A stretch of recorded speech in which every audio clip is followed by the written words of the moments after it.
morning, and welcome to Grilling and Chilling with Mojo. Got to check to make sure my monitors are all clear over here. How's my sound? I just got my coffee. Hope everybody's having a fabulous Saturday. Where's my olive oil? Where's my bottle of olive oil? I can't find it. So I need to figure out where that's at. I think I need it. I don't know. As you can see in the picture, I am going to make, in the thumbnail, it's gonna be like a breakfast cheesesteak, and it's weird things I just come up with and when I'm sleeping and I wake up and I'm like, what am I gonna make? Oh, let's check this out. Found a couple people make them, but it's just gonna be a cheesesteak with some eggs and stuff, and it's gonna be absolutely amazing. Let's see. Oh, my little buddy Keith. Good morning, sir. And Judge Wet Barbecue. Thank you for stopping in. It's going to be delicious. We'll see. You know what I want to do, you guys? I'm going to go all the way over to Kathmandu right now and see if I can get this guy to come up on here real quick. Let me see what I've got here. Let's see here. Copy. So I'm going to go over here real quick, you guys, to Kathmandu, all the way in Nepal. And I'm going to see if I can grab somebody real quick here. Keith, how you doing, bud? I guess I'm coming over there today. We're going to have some barbecue, I take it. Wow. This is a different look here. What is this? Inbox.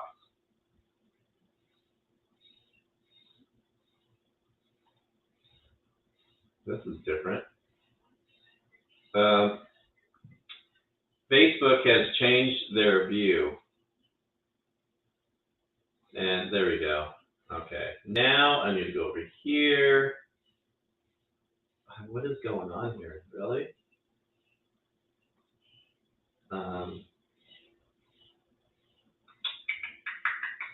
I need to go off of this. Facebook changed their look. Switching over to my little account here. Here we go. And let's see.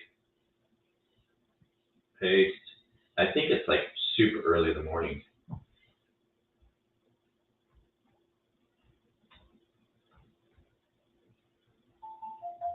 There we go.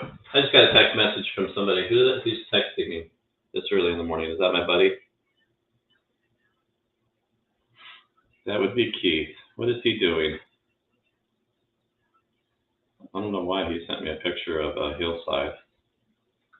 Oh, probably from yesterday. He went up to somewhere. His brother's in from Chicago. All right, let's get back to my stream here and stop screwing around here. She Radiant. Top of the morning. Cheers. Happy Saturday, everybody. Then we got good old Mike. Mike, good morning to you, sir. Jumped on your stream the other day. Great channel there, you guys.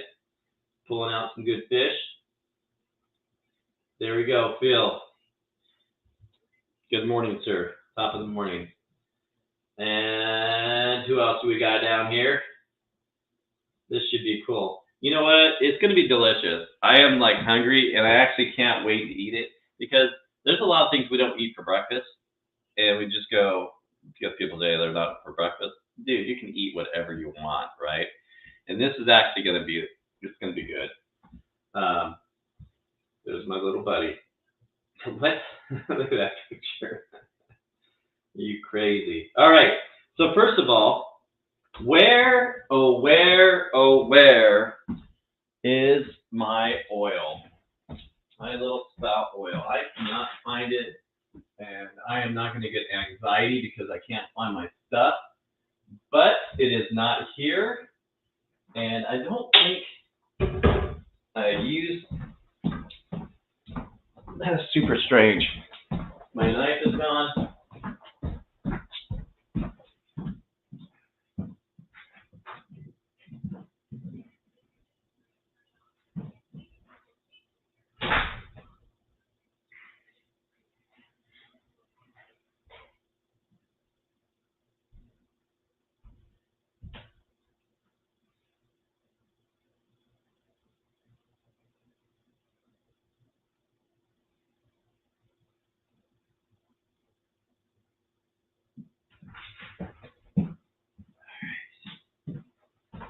now my oil. So I went to a place last week and cooked in a park down by my buddy's house, actually. And one of my knives is in there too. My oil was tipped over and kind of spilled out in the bag. This is what happens when you don't clean up right after your mess and you get distracted on something else. There we go. I think we're in business, you guys. Okay, so we're cooking on the E-Series 22-inch here. Is it 22-inch, 18-inch, something like that? I don't think it's 18-inch. I want to say it's 18 or 22. 22-inch, I think. Let's turn this bad boy on. Crank her up. I'm gonna go right side. Go 400 degrees. Left side. It's gonna be so good. I am hungry, and this is gonna be actually legit. This should be cool. Okay, so first things first. We're definitely gonna saute these onions. What I have first, let's go over what my groceries are here, you guys. Basically, I just chopped up some onions. And that is I want to say, did I use a sweet onion? I used a sweet onion. And we got some green peppers. Oh, you know what? There's something else I want to grab. Fresh out of the garden too.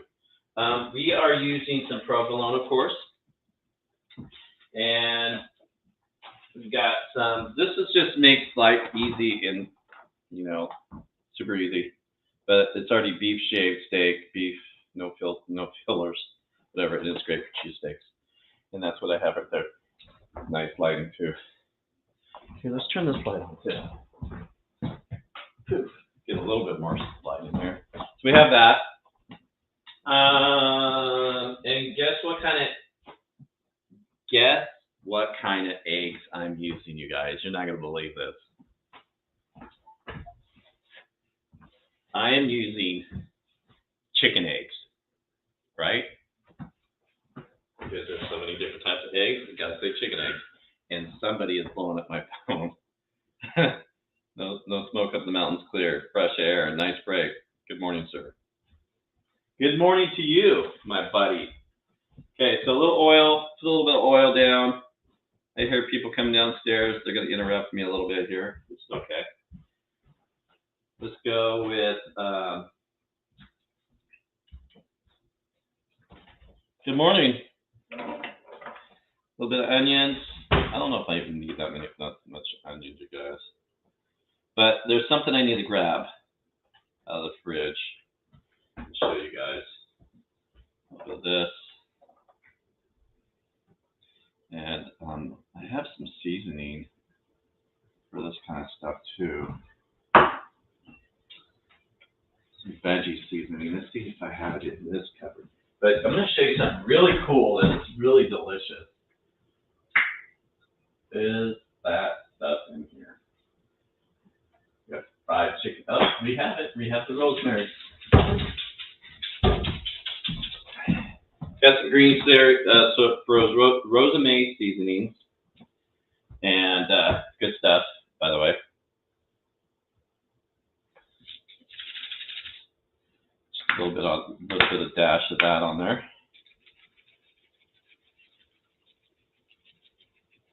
Because it's good. It's delicious seasoning. All right, let's go in the fridge. We're going to go in the fridge and grab something. So while this thing heats up, this doesn't heat up quite as much as the Blackstone's outside. But I've got something cool right here in front. I got to do something with all this stuff today, you guys. So I went and harvested. I already know what I'm going to do a video on one of these. I went and harvested my peppers. So lots of peppers here, 2 different kinds there. We got some nice all over the floor. That's so awesome. These are, good job. They are, they're kind of a sweet Italian pepper, and they're really, really, really good. And then what are these other ones? Let's see if I can see. They're a cayenne. So these are the cayenne peppers. My pants are falling down. And then we got some cayenne peppers. Basically a whole bag of these, and I got to figure out, get those, do something with those. And the peppers we're going to use here, because, I can. I've got some habaneros and some super chili, just super chili peppers. But the habaneros came out okay. Those came out okay. That's a beautiful looking one there. I'm going to actually use that in my stuff here. Saute that up in there. I'll use that guy. I think one's good enough. And then these super beautiful looking peppers, you guys. These guys are absolutely beautiful. Ready, already harvested. Already harvested. What does that mean? But I'm super jazzed about them. He doesn't belong in there. I threw him in there. Those Italians are going to be really, really good. And then I've got two other kinds. What do we have here? We've got some Thai dragons. Yes. So these are the Thai dragons. And those are super delicious. Can't wait to make something out of those. And let's clean. Do I just want one pepper? I think I do just want one pepper.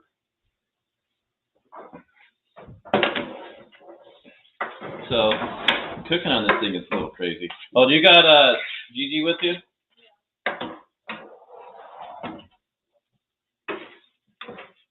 Well, I think I wonder if she has to go to work today. This is going to be good.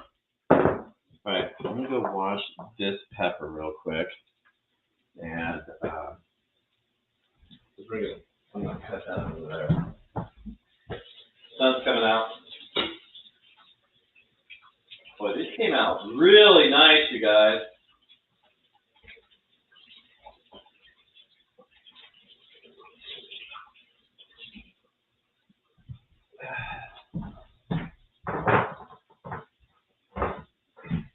That is a beautiful pepper, Gosh, that's a beautiful one.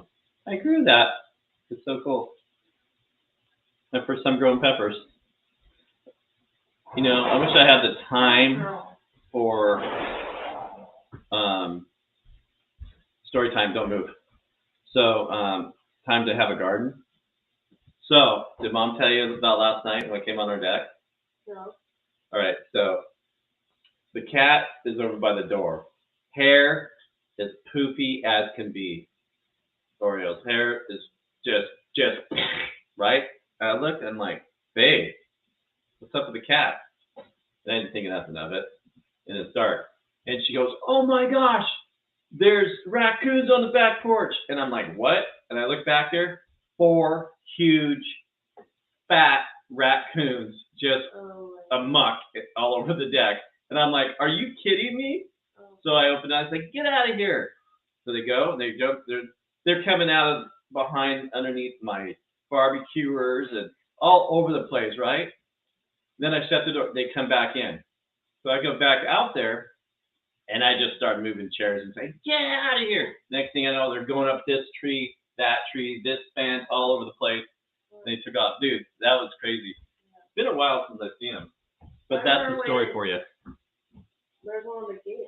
Yeah. Like, hair picked up, growling. If Lola saw these this time, she would have freaked. Yeah. Good morning to you, Turlo. Top of the morning. Hey, look at this beautiful loader man. Thank you for coming in, buddy. Good to see you. Look at that beautiful pepper I grew up in there. Isn't that beautiful? I gotta dice that up real quick and love my coffee. Coffee's good. That is a busy guy right there. We're also using this Blackstone cheesesteak, by the way. Turlo's Garage busy, Mr. Busy Guy. He is super busy. All right, let's get that out of the way. So I am out of the way. Trying to use up here real fine. Seeds or no seeds? Inside? Yes, we do that. I always use the seeds. Man, look at that pepper. I'm super proud of the pepper, you guys. So we'll go. Let's just dice this down if you're really thin. Oh, gosh, those are so good. It looks so beautiful. I love these peppers. They're my fave.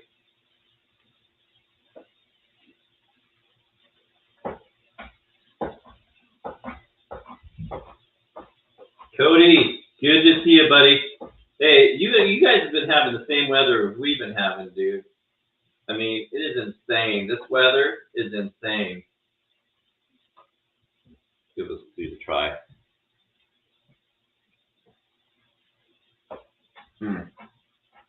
Woo! We had a burn.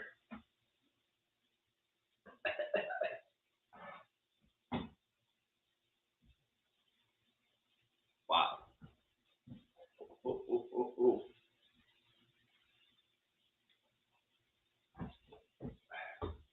All right, how much of this do I want to put in there? Pick up those juices in there. I think that's good enough. Wow. That is hot, you guys. If I were to like take one of these dragons and one of these other peppers over there, just burn the crap out of me. Cody-O in the house. Good to see you, sir. It's been weird, right? It's been awesome and weird. I don't know if you're getting like the smoke we're getting, but we've been getting a lot of like smoke up here. Well, that pepper's like crazy hot, spicy. Thank you, Shandog. Sir, good to see you. Top of the morning to you.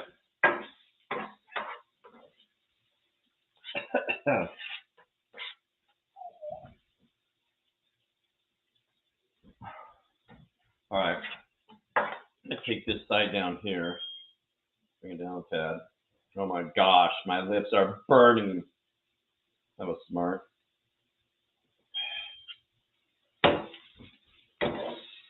Cooking on the 22-inch E-Series Blackstone. Great for indoors when it's cold outside and you just don't feel like being outside. But it's going to be up to, I want to say, Cody, I think it's supposed to get up to almost 80 today or tomorrow. Insane. Just a little bit of that thickness in there. A little bit of oil, just a little bit. Then we're going to take these to the side. I need to put my lips are burning. That's a smart thing to do first thing in the morning. Put a pepper in the house. All right. You get one of these rolls. These are the rolls I'm using, you guys. They're like almost like a hoagie roll. I think they make great sandwiches out of. Not too hard, not too soft.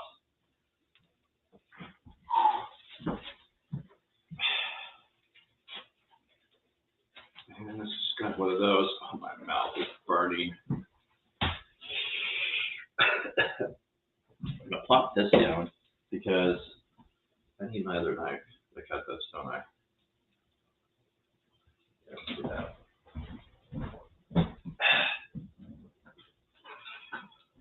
Best knife ever right here.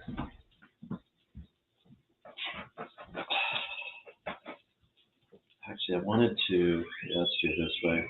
Hey, you working out? You go to work today? Is that Jordan? Oh, what are you doing? Grabbing my shoes out of my car. Are you guys working out? What are you guys doing? We're going to our dad's. We're doing the pumpkin patch this morning. Oh, that's right. Well, you guys have fun. Thank you. I just ate a pepper. My mouth is on fire. Ooh, why would you do that this early in the morning? Because that's just what I want to do to my stomach. It's burning my stomach too. I think it's like super spicy. Hopefully I didn't put too much in there. Ooh. I don't think I did. Pick those oils up. I'll be right back in. There you go. Good morning. I don't know if you can see me. If you click that link I sent you, click on it. You can. You come up on live here, and I can say hi to you. I don't know if you can. Right there, guy, all the way from Kathmandu, right there. My little buddy there. He's an awesome guy right there. All the way from Kathmandu. Come on. I don't know if you want to or not, but click on that link that I sent you in your messenger, and I'll bring you up, man, so you can say hi. But great guy there. You know, if you ever need a guide, and you're going over to Nepal, awesome gentleman right there. All the way from Kathmandu.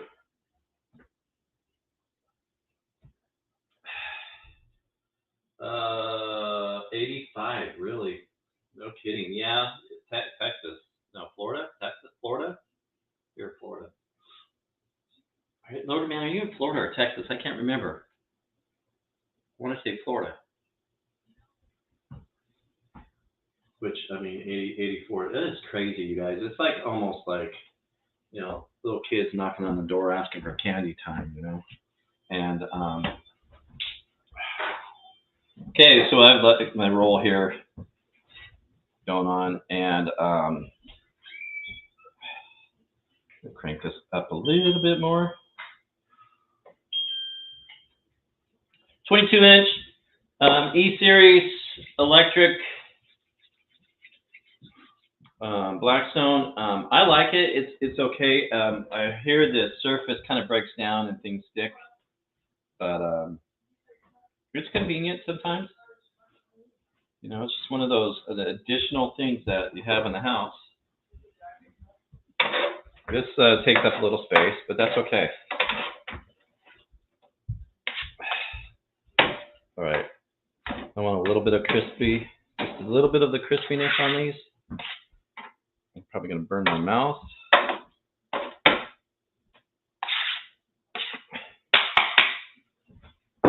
Okay. Our meat, our cheese. Let's get that stuff ready.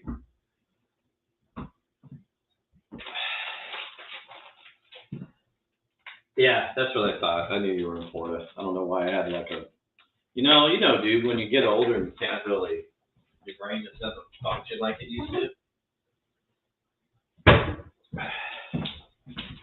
All right. This is going to be so good, you guys. I'm not going to lie. I want this cheese melted quick. I can't close my lid. Oh, I do actually have a lid. Where's my lid for this? I actually have a lid. I'm not sure where my lid is. That's okay. All right, let's open up this. I don't know if I should just cook it all. Like a good husband, I'd make my wife some, maybe just half of it. What are we looking at here? These are getting crispy. Those look beautiful. You guys. Crispiness. Gotta have a little crispiness. A little crunch. You can see that or not. Bad lighting. Sorry about the lighting, you guys.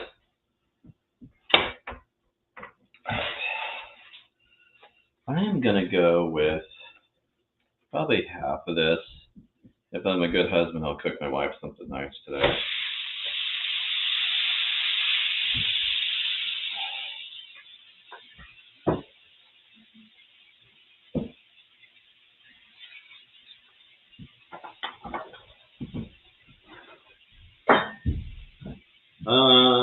Is that enough? Do a little bit more. I go with this good sandwich, you know. This is gonna be so good. All right, so what we want, you got the cheesesteak from Blackstone right here. Get that on there. And it's actually has never been used. First time I used this.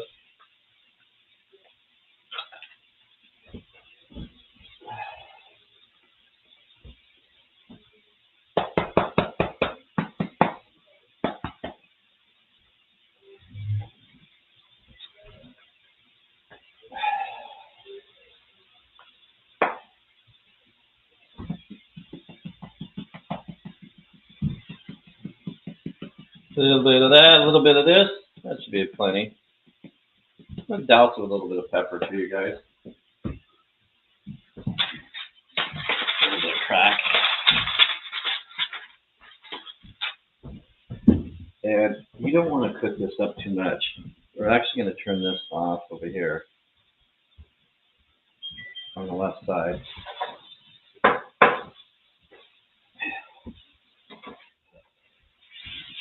Kind of almost want to make this a little bit of rare, medium rare. You don't want to fully burn your cheesesteak. Where you guys go? You going to your dad's right now? Yeah, we're about to. You gotta be there by 8. Where you? Oh, you got to be at your dad's by 8. Yeah. Yeah, it's on the swimming. Nice. You what's that? Swimming.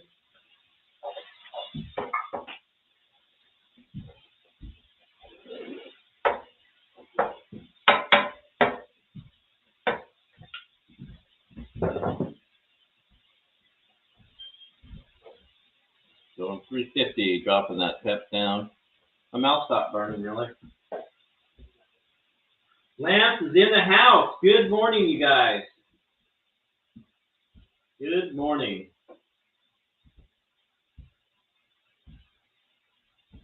Nice.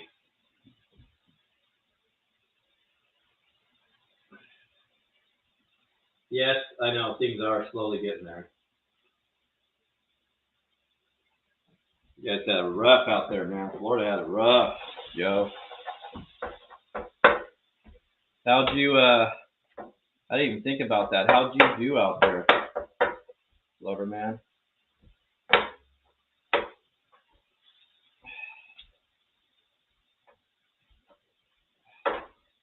All right, this is getting close, you guys.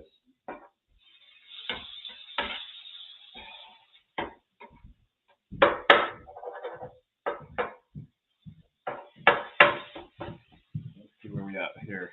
We have these are done. Goes over there, out of the way.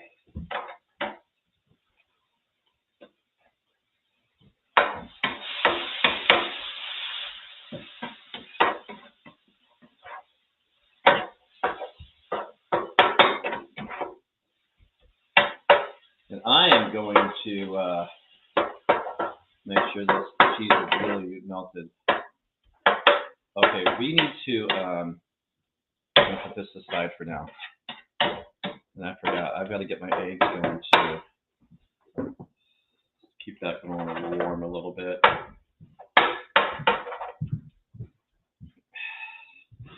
Not rare, but kind of meaty. Just a little bit of tad of a pink in it.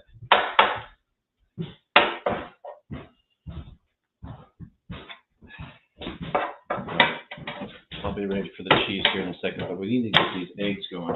One thing I don't like to do, you guys, cooking eggs on here is okay, but I'm used to. Good morning, Jordan. How are you? Are you in a good mood? Kind of. Don't let your sister get to you. Be nice to your sister. Cooking eggs on here is temperamental. I'm not a big fan of it. It's okay, but I gotta make sure that's turned down. I want those eggs. We're staying at 3. Let's go 340, 350. It's fine. I cook my eggs on a low temperature.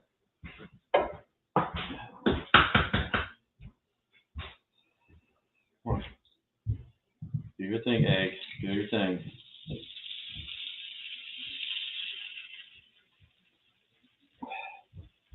And let's do this another one. We're doing two because we can. There we go. All right. So you can see I've got some eggs going, and might as well get the cheese on here now. Just cheese going here, and I am going to torch that bad boy. Eggs, a little bit of pep. Just can't see what I'm doing here. A little pep. Tad of salt, not much. I'm not a big salt guy. All right, those can go away.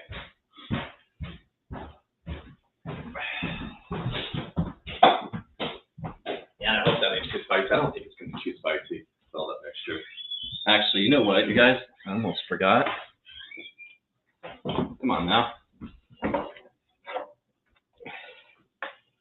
Let's mix those in there. Get our peppers and stuff mixed in there first. What am I doing?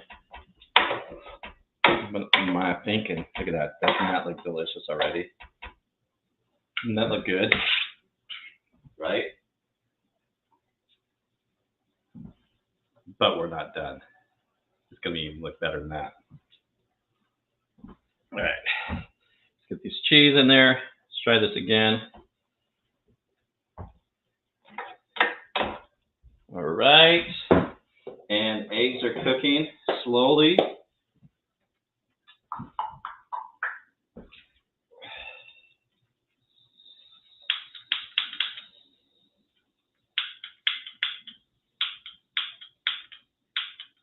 Come on. There we go. Melt this stuff up real quick. I don't know where my cover is.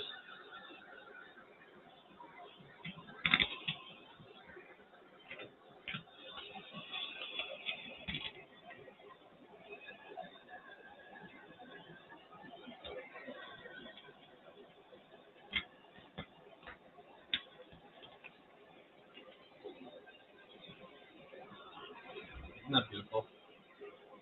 Oh my goodness.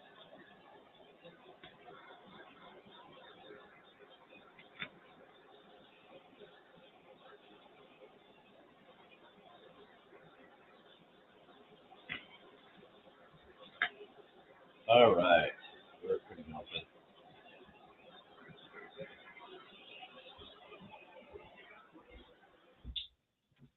Carla, good morning. Good morning to you, Carla. Mr. Steinort. Good morning, sir. Hope you're doing well. I have not stopped by in a while. I've been just like, the times you come on, I've been super busy. But love you, brother, man. I hope you're doing well. I'm going to come over and say hi. Cooking with Stephen and Jacqueline. Good morning to you. Eggs are burning. Stay safe in the pool.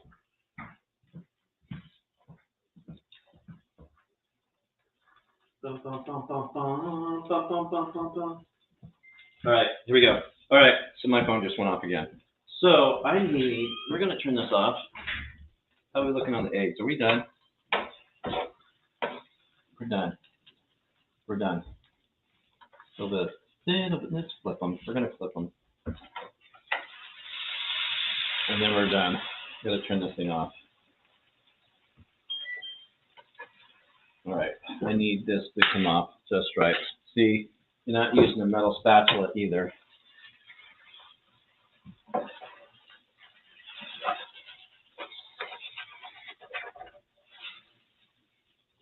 Those are done. Way done. See, that's too done for me. And now that's done. So, got a plate. Plate this.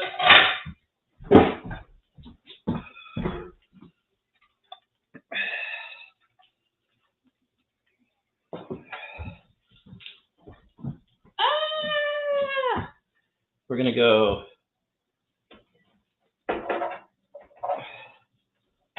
take some of that off.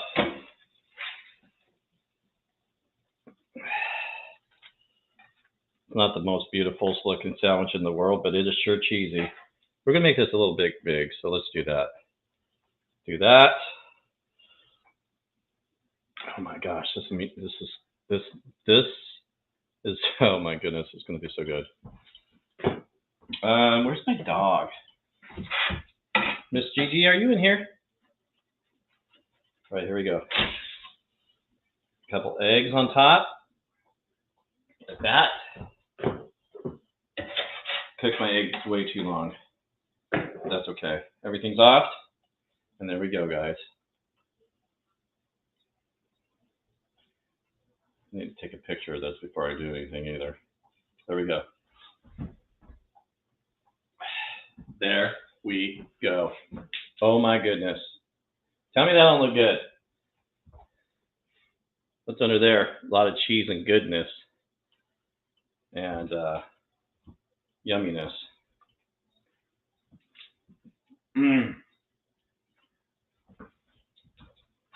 Outstanding. We're gonna cut this up. And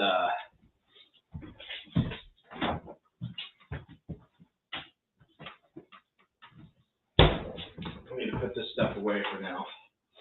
Let me put this in the fridge real quick. My mouth is still kind of burning, you guys. That pepper was really good, really hot, spicy. Right. Over there.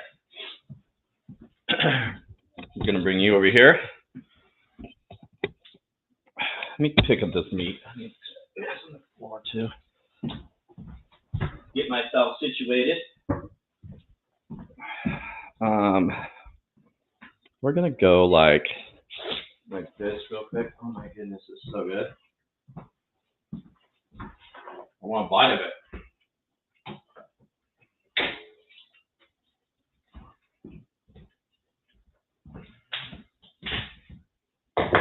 Give it a second, guys.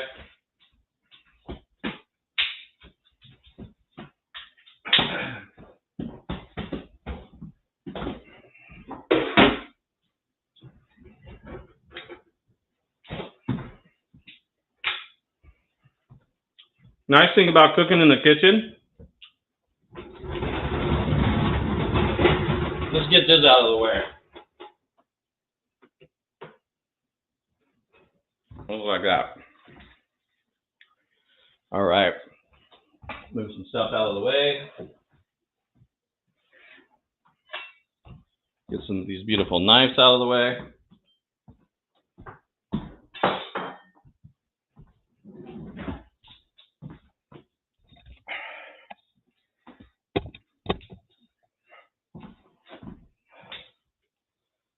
We're going to change camera views too, by the way.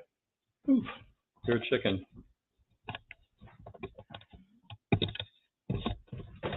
All right. Wow. The lighting sucks. Whatever.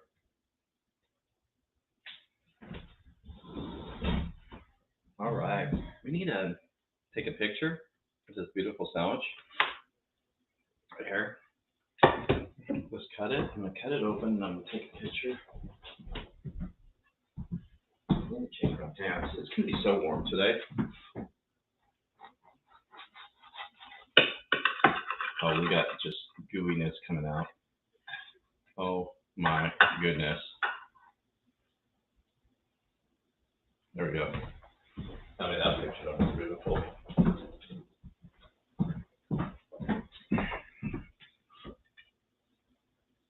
Look at that.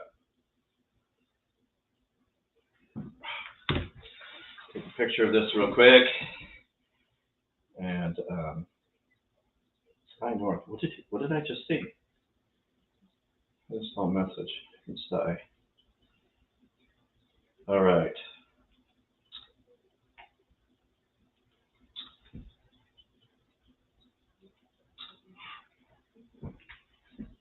All right. Good morning, everybody.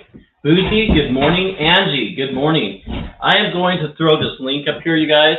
You guys are more than welcome to just pop up here and try to entertain people with me. We're going to give this sandwich a try. Let's see here. Already got it. So let's go poof, poof, Poof, there it is. I need to do some stuff here. I just got stuff like everywhere.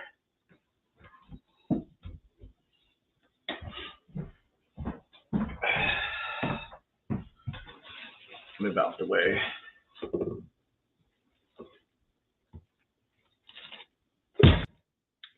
Heard somebody poop in there. 1 second. Give me a second. I'm having a moment of moving stuff. All right. Who do we got there? Good morning, sir. How are you? Good.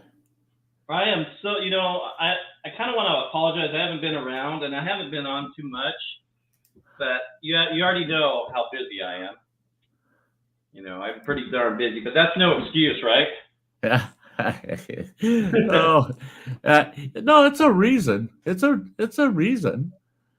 Reason for the season. Is that what Yeah, they say? No. I've been kind of that way lately too. I've been missing people's streams because it just seems like when they do their stream, something's got me distracted and I'm off doing something. Hey, I got good news though, but hey, I love that sandwich, man. I'm glad I ate before I watched you this morning. Yeah, I had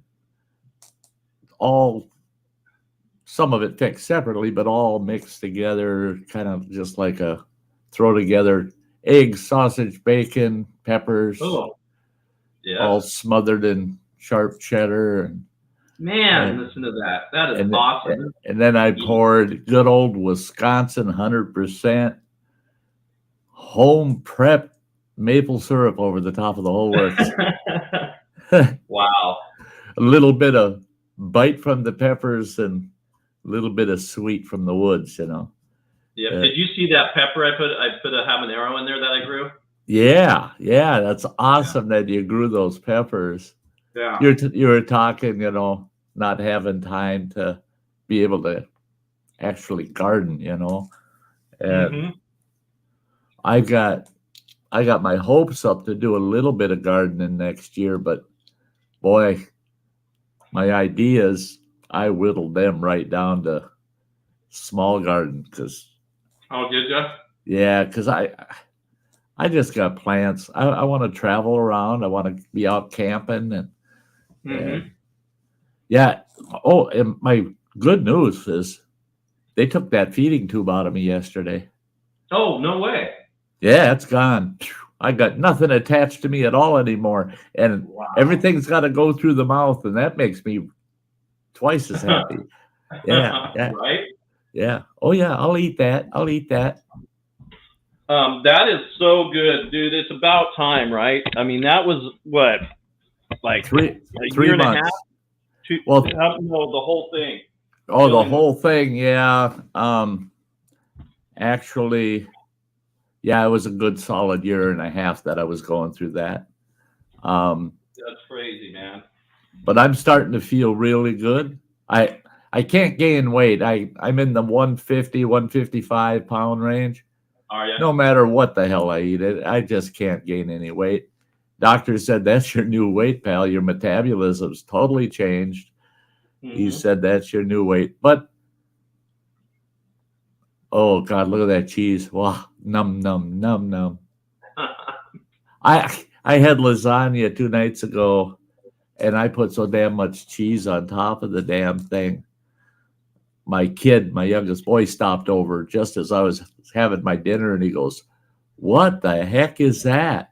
I said, lasagna. He goes, there's lasagna in that? That's funny. I had to cut down through all the cheese and peel it open and go, yeah, look, there's about 5 layers of lasagna noodles and sauce and meat and everything in there, He says, my God, you must have 2 pounds of cheese on there. I said, no, there's only 1 pound of cheese on that small lasagna. So you had some lasagna with your cheese? Yeah, a little bit. Yeah, I like lasagna flavored cheese. Yeah. I love my cheese. Oh, yeah. Some of us, as you get older, have that lactose start kicking in a little bit, That's the worst, dude. I'm so lucky that way. I just, oh man, Mm-hmm.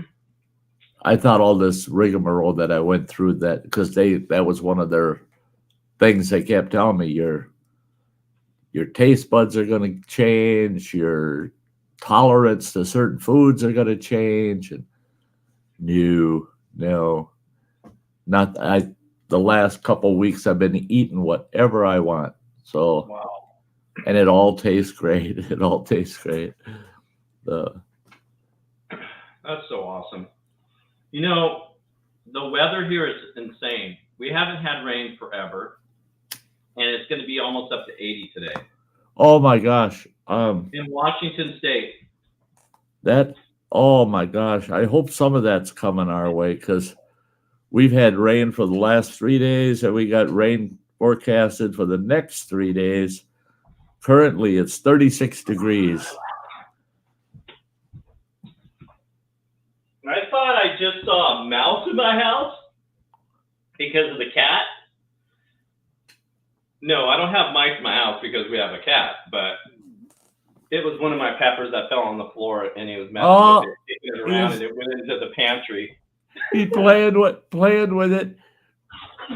At least he didn't attack it and bite it, you know. Oh yeah, go ahead. You want to bite it?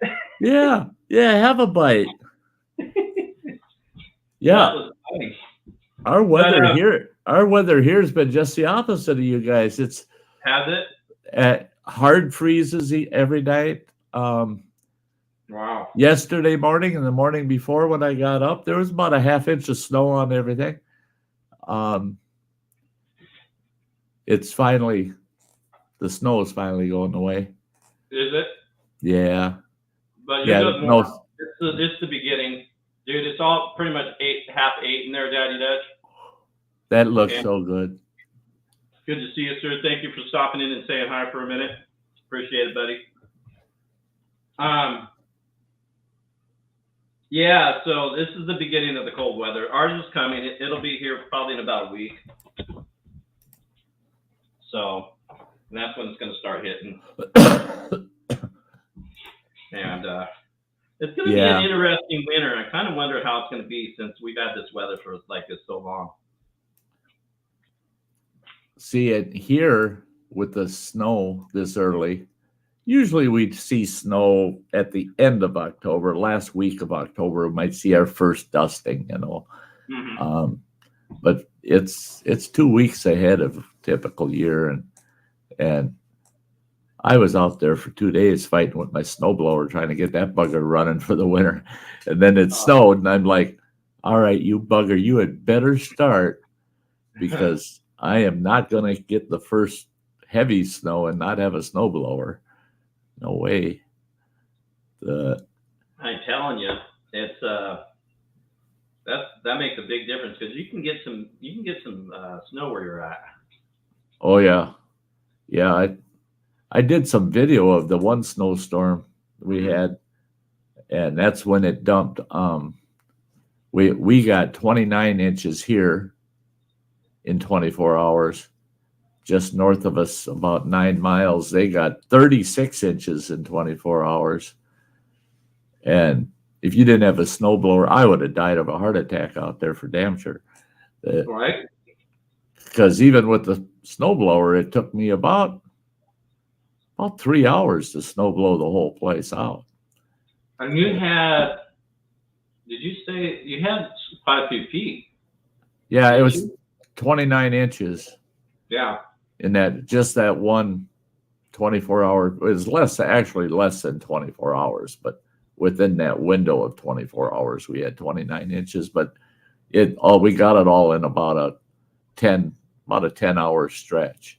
Mm-hmm. It just started snowing that night, didn't quit till about noon the next day, just pounded us, man. And that's typical. Steve. Look at all these great guys out there.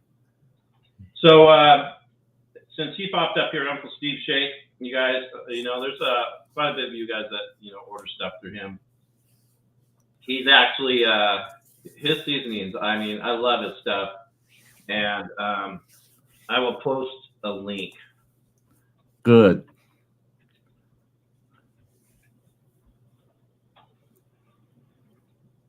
I will post his. I have no problem. This guy is an amazing individual for the community. I am on 2 platforms. Only did 2 today. I have a Facebook platform and also YouTube. There you go, guys. Go order some stuff from him, and you cannot go wrong. I mean, I have 3 of his seasonings here. I think I might have some of his barbecue sauce left. Some stuff out in the garage. He is absolutely amazing. Thank you for being an amazing individual, Steve. You and your family, your daughter, I hope she's doing well. And shout out to you, buddy. Thank you. Yep. He's got stuff going on there. There's my brother. Mr. Jared. Good morning, sir. Good morning to you. Love you, man. Here's the link, you guys, once again, if you guys want to jump up here.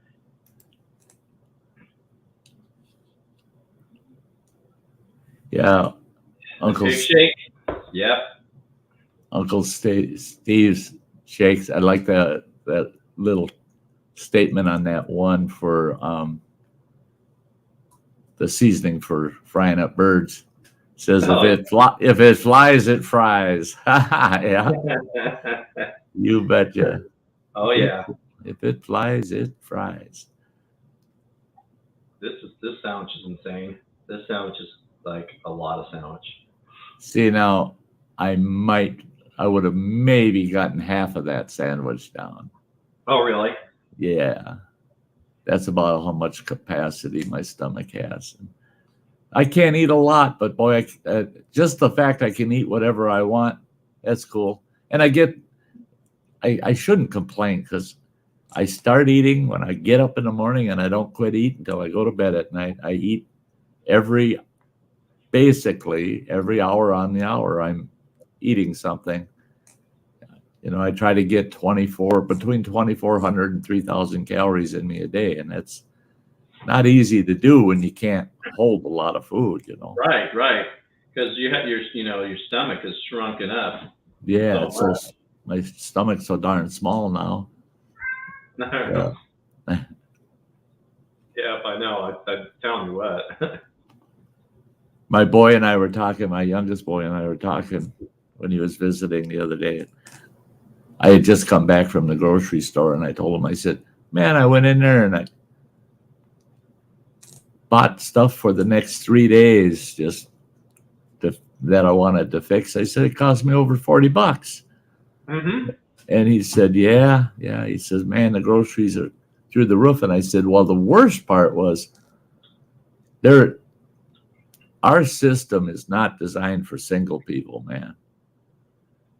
All the portions that you go and buy, if you want to get a decent price, you got to feed 4 people or more, you know? Mm-hmm. All the packaging is so large that I couldn't believe it. Damn eggs were $3.18 a dozen for medium size eggs. And well, I just wanted a half a dozen. So they got them, you know, they cut the cartons in half, you know, half dozen ones for the single people. Well, now there's something wrong with that picture when they're $1.96 for 6 eggs, but they're $3.18 for a dozen. Well, so if they're going to downsize for single people, yeah, they jack the price up. That's such BS. I mean, they just take a case cutter, cut that carton in half, and oh boy, we got to charge them $4 a carton. You know. So I went yesterday and bought some stuff. These beef hot dogs were $4.99, maybe even $3.99 a couple days ago. $7, $6.99 yesterday. And I looked at, because I know all these people over there. I said, really? And the guy goes, yeah. I mean, and he starts talking about how he's, going to be able to afford to even eat because of the pricing. Yeah. All this stuff is going up, but a lot of people wages are not going up. Well, that's it, is our incomes. In fact, for a lot of people, incomes are declining. Companies are rolling back the incomes. They're not giving any more COLAs, then the cost of living increases. So incomes are declining and prices are going through the roof. Now, okay, I don't know how much you pay for 80/20 ground beef out there. That's roughly, I think, around $6. Yeah, that's what it is here. It's about $6. Well, we got this place here in town called Taste of Wisconsin, and they got all these different made in Wisconsin products and stuff, and the maple syrups and cheeses and all that kind of stuff. Great store, man. They got some, and they got imported stuff, from around the country. 90% of everything they have is from the U.S. But they had a sign out front of their store yesterday when I drove by, and I was so mad I didn't have camera with me. You've seen these gas lines, people lined up when the gas is cheap. They're lined up for 2 miles. And that store parking lot holds about 30 vehicles. And it was packed tight, and they were parked down 2 blocks on 2 sides of their property. The cars were backed up almost 2 blocks, and people walk into the store. Oh, no kidding. They had a big sign out front.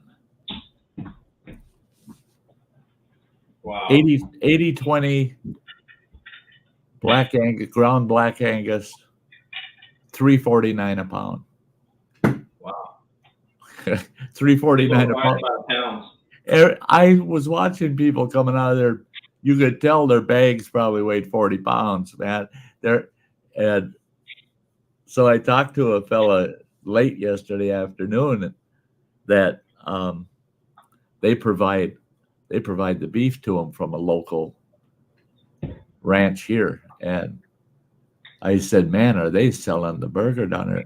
He says, we loaned them a big Hobart grinder to go along with their big grinder. They got 2 grinders going, and they've got 4 guys working back in their meat room, just grinding burger to keep up with the orders, people coming in. What you got there? This is, let's see what we got here. So like this is stuff they use and they put on these cheesesteak sandwiches. Oh, yeah. I mean, it's pretty popular, I guess.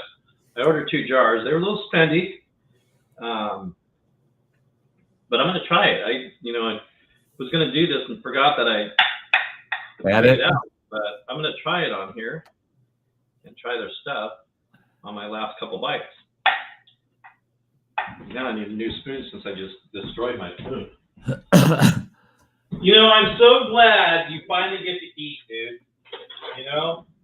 I tell you what, I feel like now I kind of know what these pregnant women go through. I've been having weird cravings. I sat here a couple nights ago watching a movie with a jar of just banana peppers, the pickled banana peppers. By halfway through that movie, I'm clinking around in that jar. I go, oh my God, I ate the whole damn jar sitting there eating them banana peppers. Wow. Banana peppers, I love them, man. I always said I'll quit going to Subway the minute they quit having banana peppers for me to throw on my sandwich, Oh, wow. Is that good? Oh, man. That is so good. The original Chicago style. Wow. I'm going to make some cheesesteaks here. And I'm going to make some really good ones and put this stuff on it. This stuff it's just amazing. Cool. I have to remember that. Now, are you able to eat spicy? So. I had medium heat. About medium heat. maybe a little higher. Really hot, I can't, I can handle it, but because I can't eat too much, Mm-hmm. it yeah. Well, in fact, last night I had a couple of beef enchiladas smothered in pepper jack cheese with some jalapenos on it, and some Spanish rice with about a medium, maybe a little hotter than medium salsa over the Spanish rice. Right. That's what I had for dinner last night. Yeah, it sat fine. It sat fine.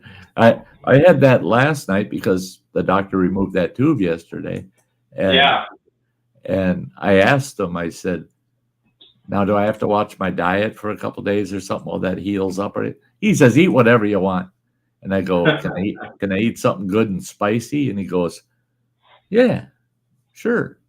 He said, "Take it a little easy on the curry if you're having curry." And I said, "I've got some curry." I said, I said, "If you want to go bald, eat a dish of that curry because it'll burn your hair right off." I mean, that XXX curry I got from. Pretty spicy, huh? Oh my gosh. I did a challenge on that out at camp 2 years ago, and that is the hottest crap I've ever eaten in my life. I mean, well, it's made with a ton of ghost peppers and reapers. They call it XXX Reaper curry. Right. And I made it with chicken, and it had the most awesome flavor. The flavor was just a die for. Their spice mix. They're called Spice and Easy. They got a YouTube channel, and they're over in England. Are they really? Yeah. Spice and Easy. Spice and Easy. Wow. And it's a couple, and they got this spice operation going, and they sent me a couple of packages of their XXX curry. And I said, "Well, what do I owe you?" I mean, and they said, "Nothing, just give it a try and let us know what you think." Well, I did out at camp and did a video, and I did it as a challenge to try to eat the whole thing without drinking anything. Really? And I got about 2/3 of the way through it. And I said, "That's enough of that shit, man." I dug in my cooler, come out with a big container of sour cream and started every bite with a big dollop of sour cream just to tone it down enough to be able to eat it. It was so hot. It was so hot. But like I said, the time that you really burned yourself and activated your step. There's that time you ate something really spicy. Was it the chip challenge? No. It was because I started eating just raw and dehydrated reapers. Yes. And dude, that stuff will burn, man. I'm telling you. Yeah, right. Yeah. And then Phil, habanero, man. And then Phil, everything spicy, he's back into doing a lot of peppers again, and now he's kind of set himself a rule that he has to do at least 2 each time he does them, because he wants to get back up where he can do a bunch in a row. And I said, "You're nuts, man." And he's got this fella that's growing peppers, and this guy submits these peppers they do the Koval ratings on them. Mm-hmm. And this guy's got peppers that exceed reapers. Wow. I mean, that I've watched Phil eat one the other day, and I've never seen Phil suffer so bad. It's dude. We're like Litterman just said here, right? Yeah, we're too old to be eating that hot stuff, man. Dude, I'm telling you, it's not like what it used to be. Like I just ate that habanero, a piece of it raw, and it was one thing. They're fresh. Yeah. Right off what I just picked, and boy, it was a little tingly. It'll light you up. That's where I can't believe I was only, I was 63, 64 years old before I started doing the super hots, And that just shows how stupid I was. Some things you just don't. We used to have cast iron stomachs, not so much now. No kidding, man. I could drink and eat anything nasty, hot. It doesn't matter. It was like a garbage disposal, just whatever. Yeah. And it has changed for me. When I was hauling freight down South Texas, Laredo area, man, I'd eat some chili down there. You could strip the paint off your truck with that stuff. It was so hot. And I'd chow it right down like it was nothing. Now I couldn't. I'd get a spoonful in my mouth and I'd suffer for days. I'm gonna show you a video. And everybody out there that I just did, it's one of my short videos, and it's just like so dumb. Hey, I'm becoming a movie star, by the way. Are you? Yeah, I'm a movie star, and people have been lining up for my autograph. It's crazy. And all right, all right, here we go. You ready for this? This is crazy. I wonder if I can blow this up. All right, we're going to share this because this is crazy. This is random. Are you ready? Yeah. Can you see it? Yeah. All right, here we go. Here we go. Oh, that's the Twinkie.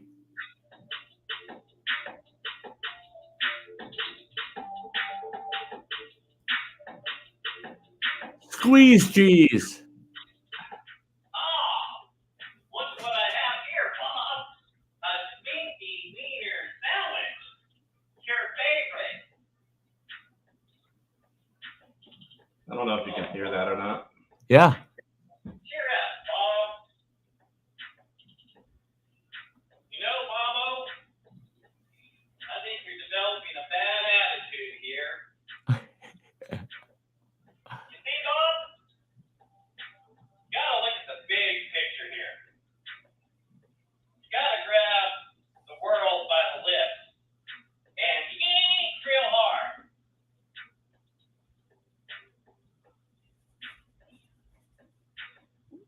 What did you dip that in?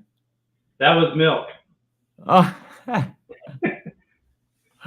So that's a little short from the movie UHF. Yeah. From Weird Al. Yep. And why did you take it down? No, what did you mean by why did I take it down? Oh, I didn't take it down. I don't know if you saw it, Little Man, that when I first posted it, it was supposed to be a short, and I was over by a couple seconds, and I had to redo it and put it back in there. But it's still up there. It's up there as a short. I got the notification on it, but I hadn't watched it yet. So now you just treated me to it. So now I can go back and watch it full screen on my TV. The thing I'm having an issue with, and I ran into it before, is I wanted to put a thumbnail on that, and I've done it before. It's not letting me change that thumbnail that's up there now, and I'm not happy with that. But whatever. Oh, you're committed once you post the thumbnail. Well, I don't know. It's just even as I was going, it just didn't want to change the thumbnail, but I can change it to what they choose. The thumbnail. Right. I wasn't happy with it, but whatever. Big D in the house. Look at him rubbing his eyes. Boop. Morning. Oh, look at that guy rubbing his eyes. Don't cry. Don't cry, man. No, it ain't crying, bro. Yeah. So I stayed up late last night, Dorito.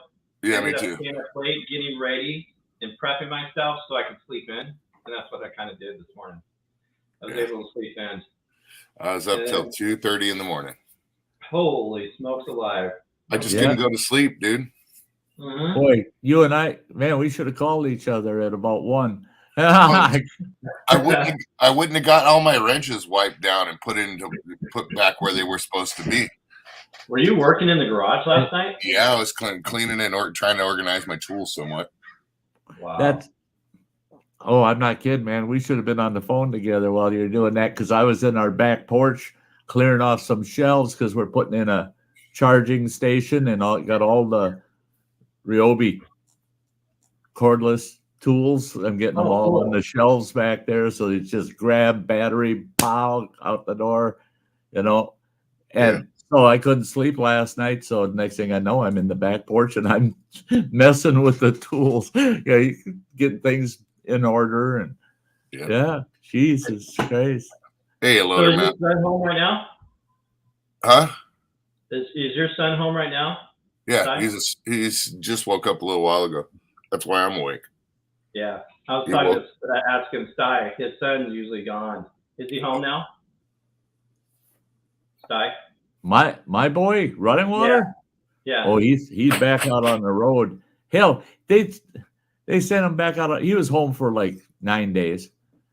They sent him back out on the road. He was out there for like 2 days. And then he messages me and he goes, "Oh, this is fun." I thought, oh boy, what's he up to? So I sent him a message. I said, "Where they got you going?" Martha's Vineyard. Oh. His company is providing the building.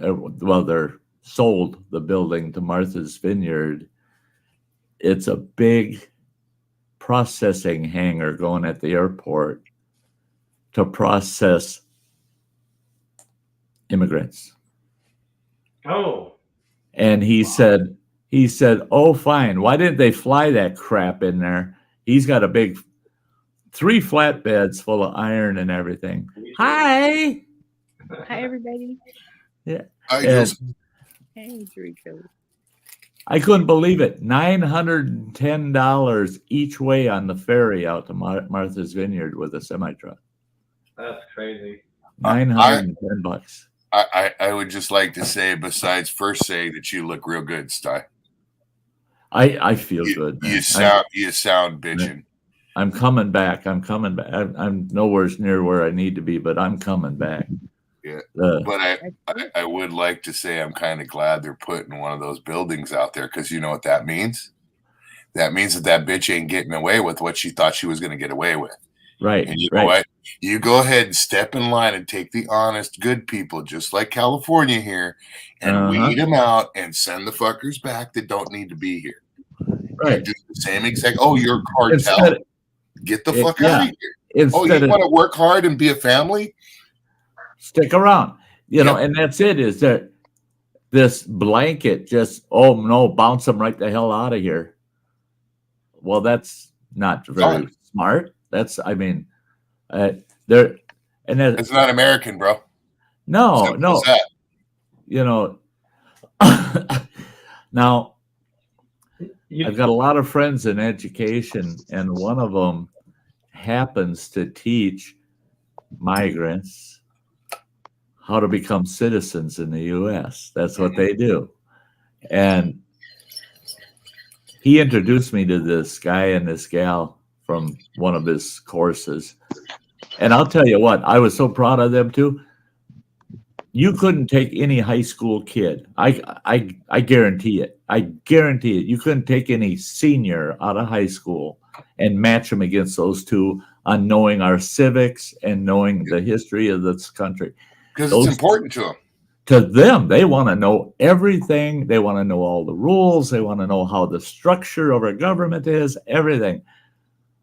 The kids, they don't even teach civics in our high school anymore. Yeah. They took it off. They took it off the curriculum. And I said, "Are you freaking mad? Yeah. Why would you not teach our kids civics?" But yet, if you're a migrant, you want to come in and you want to become a citizen, you got to learn civics, because you got to pass the exam. You got to be able to pass that civics exam. I completely agree. Yeah, I think it's great. And I think it's great. Those people bust their butts. First, they got to learn English. Then they progress into learning everything about the country. Yeah. And then they get the basic general education to make sure that when they're done and they get their citizenship, they're ready for the workplace, man. right out there, going to town, going to work.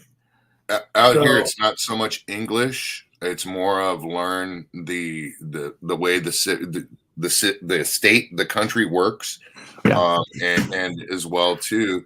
You have to bridge a language gap. You don't have to so much learn English, but you have to learn to bridge the gap.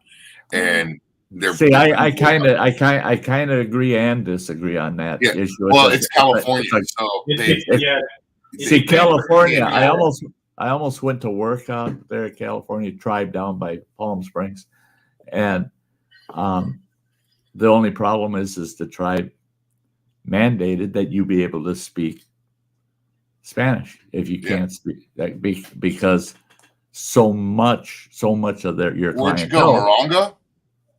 Huh? Morongo? Reservation? It's just, is that the one right outside of Palm Springs? Yeah, that's literally got the big casino, massive. Yes, that's the one. That's the one. That's there's a lot of Spanish speaking people in their tribe. It's surprising. It's an Indio tribe. And it's surprising because I was looking at the population structure of the tribe because they wanted me to come down there and operate their housing for the tribe, and they service a lot of mescaleros. So yeah, Spanish is pretty key, And I told them, I said, I can understand more than I can speak, and that's the issue. Yeah. And that's so that communication gap there. I still think it should go both ways. Yeah, you would have picked up some English quick. I think they need to teach Spanish and English. I think because they're the two prominent languages in our nation. Yeah. Well, see, that's the thing about California is you gradually adapt. You know what I mean? If you know a little bit of Spanish, you gradually, you adapt because it's the work environment. It's Spanish, English. It happens. You're so in touch with it all the time and that's how do you learn a language? And it's from people using it and then you being able to relate what they're talking about. And that's when you start acquiring the language. You may not be able to write it, but you can understand it. You can speak some of it. And that's like with German. My one grandfather, he was a pure kraut. And when we were kids, we were running around talking German all the time, but nobody taught us German. We just picked it all up from Grandpa, Aber, können Sie mir helfen, bitte? So you brought up about, America, right? You know what is really America? The melting pot, bro. No, a rocking chair on your front porch. And you can afford you can afford groceries and Depends. Yeah. That's America. I am loving that rocking chair there, girl. I've got running what my boy give me a rocker for out on our front porch, and I told him, I said, no, I look old enough without the rocker. I don't know. I want her to get a front porch swing, one of those Adirondack ones that they kind of glide on. Yeah, the glider type. It's like the big logs made out of logwood. Yes. Well, we got a fella not far from here, about 30 miles from here. He makes those locally. Yeah. Let me show you guys what Luch just had made out of wood for the front of his house. Actually, out of his pine tree. That's cool. Yeah. Yeah. Oh no! Oh, he just had one made. I don't know if you saw the video. They took down that 100-foot pine tree right next to his cabin. Mm-hmm. Literally had to drop it with rigging and all that stuff. Probably because it was so close, huh? Yeah, they had to leave the stump because it was literally would have messed with the foundation. Oh yeah, you don't want a mudslide. They know about that up northwest. Mudslides will happen if there's no root foundation for the tree. Yeah, no, he's pretty set on that. That's for sure. I gotta see if I can find it here. Whoa! Beep beep beep beep beep. It isn't me. Not me. Is that my pacemaker?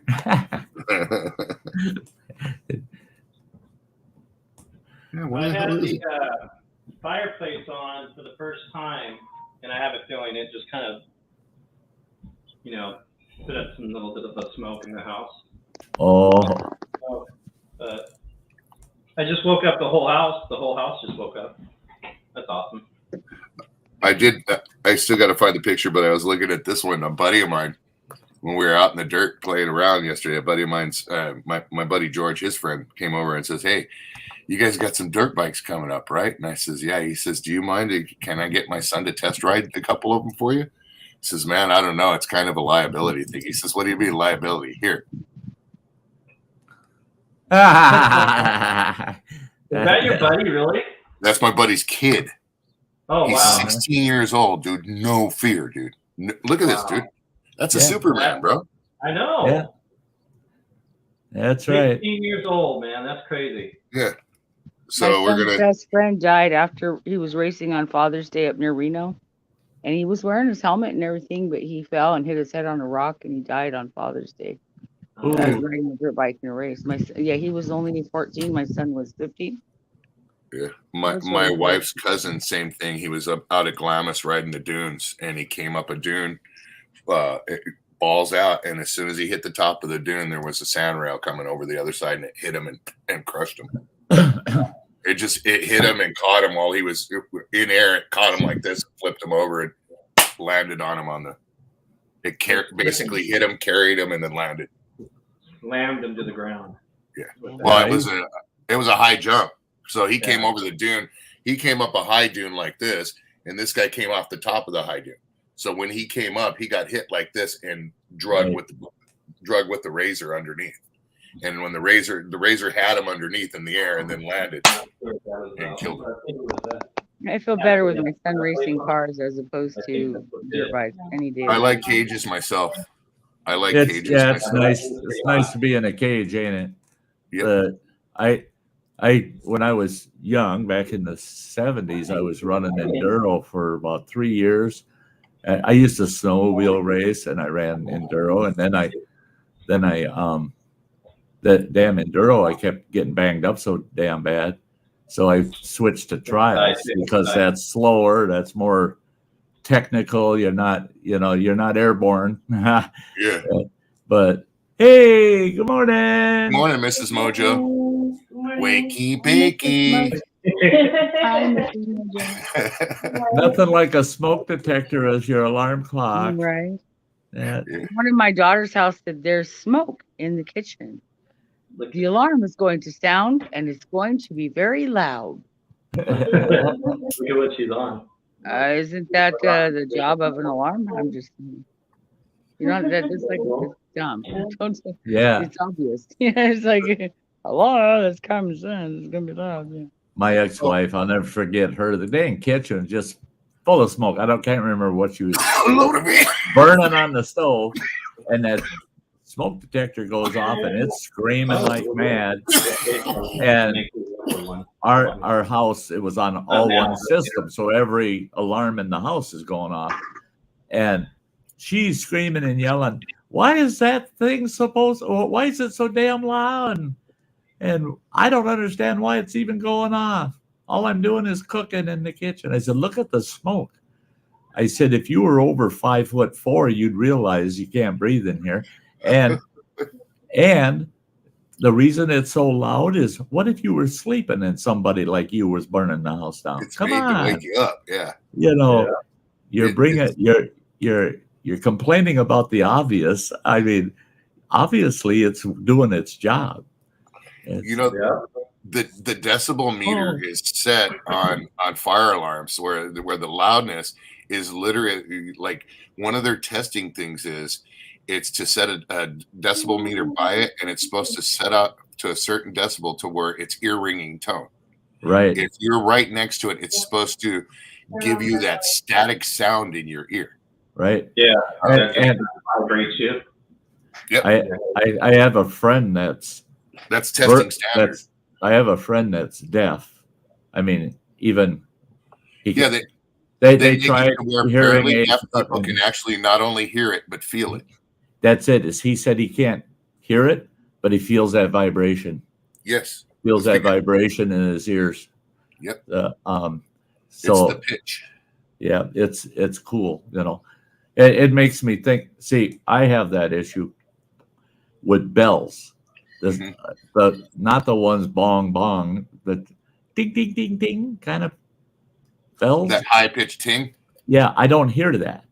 What I hear is click click click click click click, and it's because I used to skeet shoot, and I wouldn't wear ear gear, and I was skeet shooting, firing a 12 gauge, 400 to 800 rounds a day, and I was doing that 3 days a week. Yeah. Wow. So I lost that high level definition in my hearing.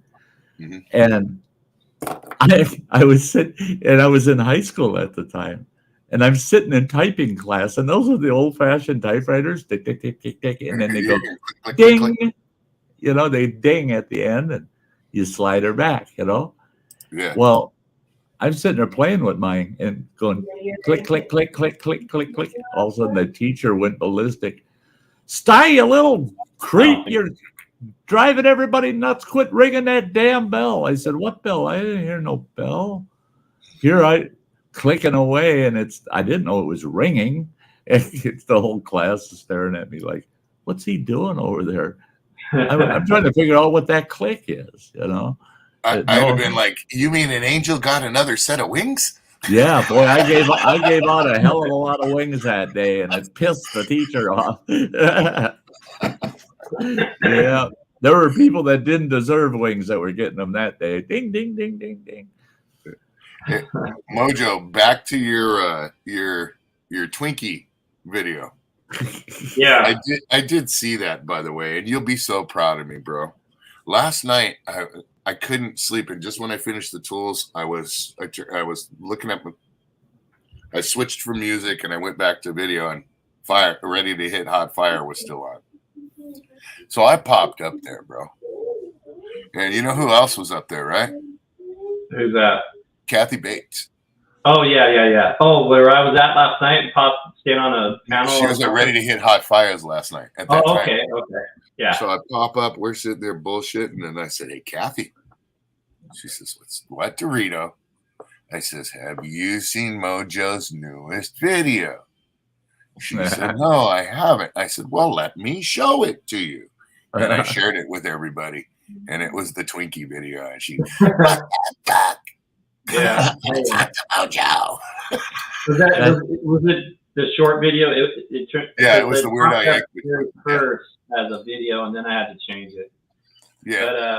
But I want that thumbnail changed, and it's not changing. So I'm like, whatever. You can't do it on shorts. You got to take it out of shorts and then do it. Yeah. See, that's what I did. You can choose it. You can choose it because when you go through YouTube Studio, you can change what they choose for you. Right. The thumbnail. Yeah. By upload thumbnail or thumbnail editor for the TubeBuddy. Yeah. But I just discovered that not too long ago too. It's like it doesn't want to change at all. So I'm just like, whatever. It is what it is.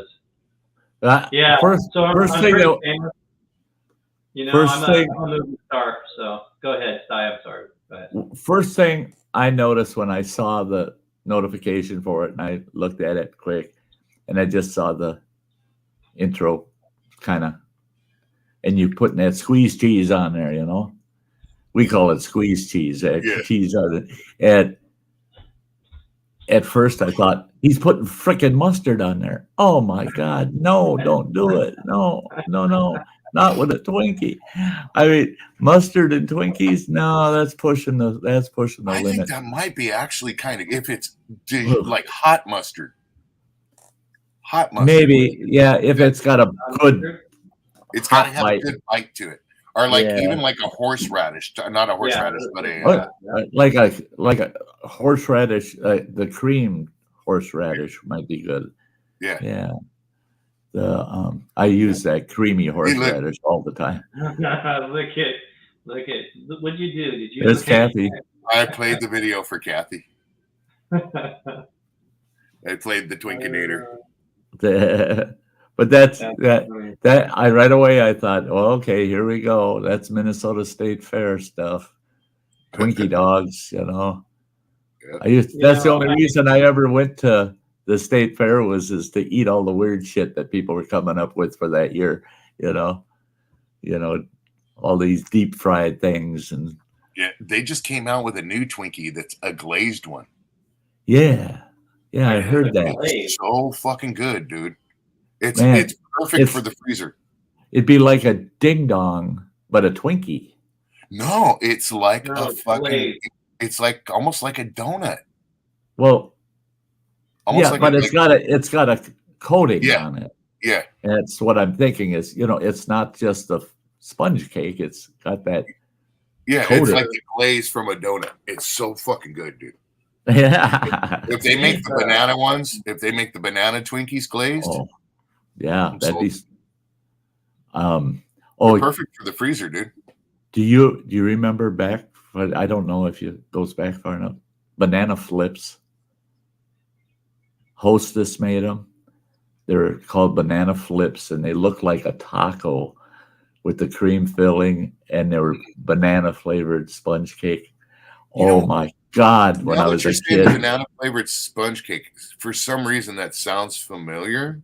Yeah, banana flips. I remember something folded that was a banana tasting, but I don't think it was like in the shape. I think it was just round and almost out here.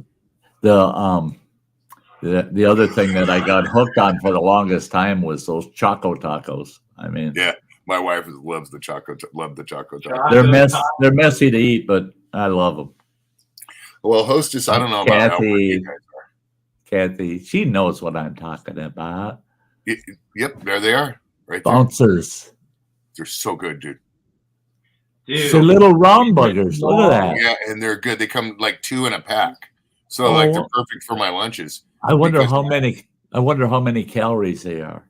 I bet. Tons. Yeah. Tons. Tons. Yeah. You know those little 6-packs with the little. Look at me, Sty. You know those little 6-packs of the little tiny donuts. The 170 calories. That must be for one serving. Yeah, 3 pieces, 170 calories. Okay, I got to go buy some. So that's one and a half servings. So there's two of them per serving that come in the bag, and it's just the right amount. It's not too much. Like if you eat too many Twinkies, how you get that? After a couple of them, you get that. I don't think I want to have any more of this astronaut food sort of feeling for a little while. Right. Not with those things. They're just the right. Just the right amount. Gram of protein. I won't, Kathy. And vitamin D. Guess how much vitamin D is in this? 0. I bet you Kathy can tell you how much vitamin D is in a Twinkie. Right? Wow. They're not the most healthiest thing in the world, but they're pretty good. But like I said, those little donuts that come in a 6-pack, little grab off the snack shelf. Those little donuts, it's like 250 calories for that. Just those 6 tiny little donuts, 250 calories. So when I'm out running around on the road, I stop at Quick Trip and I'll grab 4 packs of them things. I get 1,000 calories eating them little donuts on the road trip. That's what I was gonna say. I got way too many calories. If I counted calories, dude, I'd be so depressed. I have to have a minimum of 2,400 a day, and 150 in a can of pop. Yeah, a 6-pack a day. Yeah,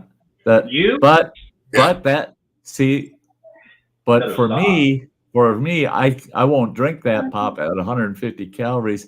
It takes so long. It'd take me an hour and a half to drink that can of pop. So it doesn't provide enough fast calories. And where I really get the calories is chicken Alfredo. For a 10-ounce serving of chicken Alfredo, 690 calories. Woo! Boom. So if you do homemade sauce with that, cream, I'm going to tell you what, there is a lot of calories in that bad boy. Slap a stick of butter. I mean, come on. Oh, there's some calories and protein right there. Rice and chicken. Then you have to worry about your heart after eating that. Well, that's my lasagna. The helping of lasagna I'll have with the amount of extra cheese I put on it. The like. Hell yeah. I get that's 790 calories for that small helping that I have. Like this afternoon, I'm running down to Arby's and getting one of their gyros. 790 calories for €1. One little Arby's gyro, 790 calories. And when you're trying to get 3,000 calories in a day, you need food like that. So you got to get to 2 for $6 or 2 for $7. When you Yeah. go to Arby's, that's what they got going on with the 2 for gyros. $7, 1 for $5. Look at Kathy trying to remind us that we should change the subject. I don't know. I kind of like the conversation of Twinkies. See, she liked it that I took it down this different road, you know. Yeah. It's like I tell people, my kid talking to him on the phone the other night, and he goes, "So what are you doing?" I said, "I'm just sitting here watching TV and having a snack." And he goes, "What are you having for a snack?" I said, "Well, I'm having these taters with bacon bits and smothered in cheese and cheese sauce and then melted cheddar on it." He goes, "That ain't a damn snack. I said, "Well, no, for me, a snack is real food." And he goes, "What do you mean real food?" I said, "Well, snack cakes and donuts and shit like that, a lot of calories, but it's not real food. The nutrition sucks, you know. The calories are there. It's all saturated fats and everything else. Energy's there. Yeah, energy's there, but there's no real nutritional value to it." I said, "So I'm a real food snacker, man. That sandwich that Mojo made, I would have been able to eat maybe half of that. The other half I'd have around midnight, man, as a midnight snack. I'd rather have that than a piece of pie, you know. I'm just having, for me, a snack is real food. I want some real food. I want to make stuffed green peppers, but I was going to buy some pre-made ones out of the store, and I looked, and the calories on those are so damn low. The Stouffer's ones? Oh, look at there, nummy. Oh yeah, I'd take a slice of that. That's probably about 225. Is that a chocolate mousse? Dude, right? The chocolate, the ones that you get at Burger King or whatever, those little chocolate Hershey pies that are just absolutely amazing, right? I got a story for you after this. So 1 second, I'm going to hear your story. I know. Absolutely not. I was disappointed eating this last night because this is cheesecake. That's a cheesecake chocolate pie instead of Hershey. Yeah. And I'm like, this is nasty. Okay, Mojo, I'm going to break it to you gently. What were you going to say? I'm going to break this to you gently, bro. Okay. The ones that you're talking about that are at Deluxe or Burger King, I believe. Yeah. Those individual ones, they're called Entenmann's. Those are made by Entenmann's. Okay. Oh, the Entenmann's make those? Yes. Now, the cool thing is you can buy the pie in the grocery store, right? In the box. You know that, right? Yeah. That's what we buy. They now sell them in a 2-pack of individual slices. Huh. 2-pack individual slices from. Yeah, so like the slice you get, like a Jack in the Box, you buy it and it comes in that little triangle shaped box. They sell a box that carries 2 of them. Oh wow! It's $3.20. I get those once a week. That's my weekend night treat. Yeah. They got one sitting in the fridge right now, bro. Wow. Freezer, actually. Yeah. They're like my fave. I absolutely love them. And look in the grocery store in the pie section next time, dude. You're gonna get a Woody. Oh, I know. I didn't buy that pie. That pie was bought from somebody in this house, and normally it's that Hershey pie. Yeah. I can eat half of it. Yeah. Okay, Mom, I brought you. Look at your roommate's all proud and stuff. Hey, I brought you home a Hershey pie. Fucking cheesecake. Cheesecake. Yeah, you can dream about Hershey. Hershey. Smoked one before he went to the store. Yeah, right. Yeah. Don't do that. Were you gonna say something, Si? No.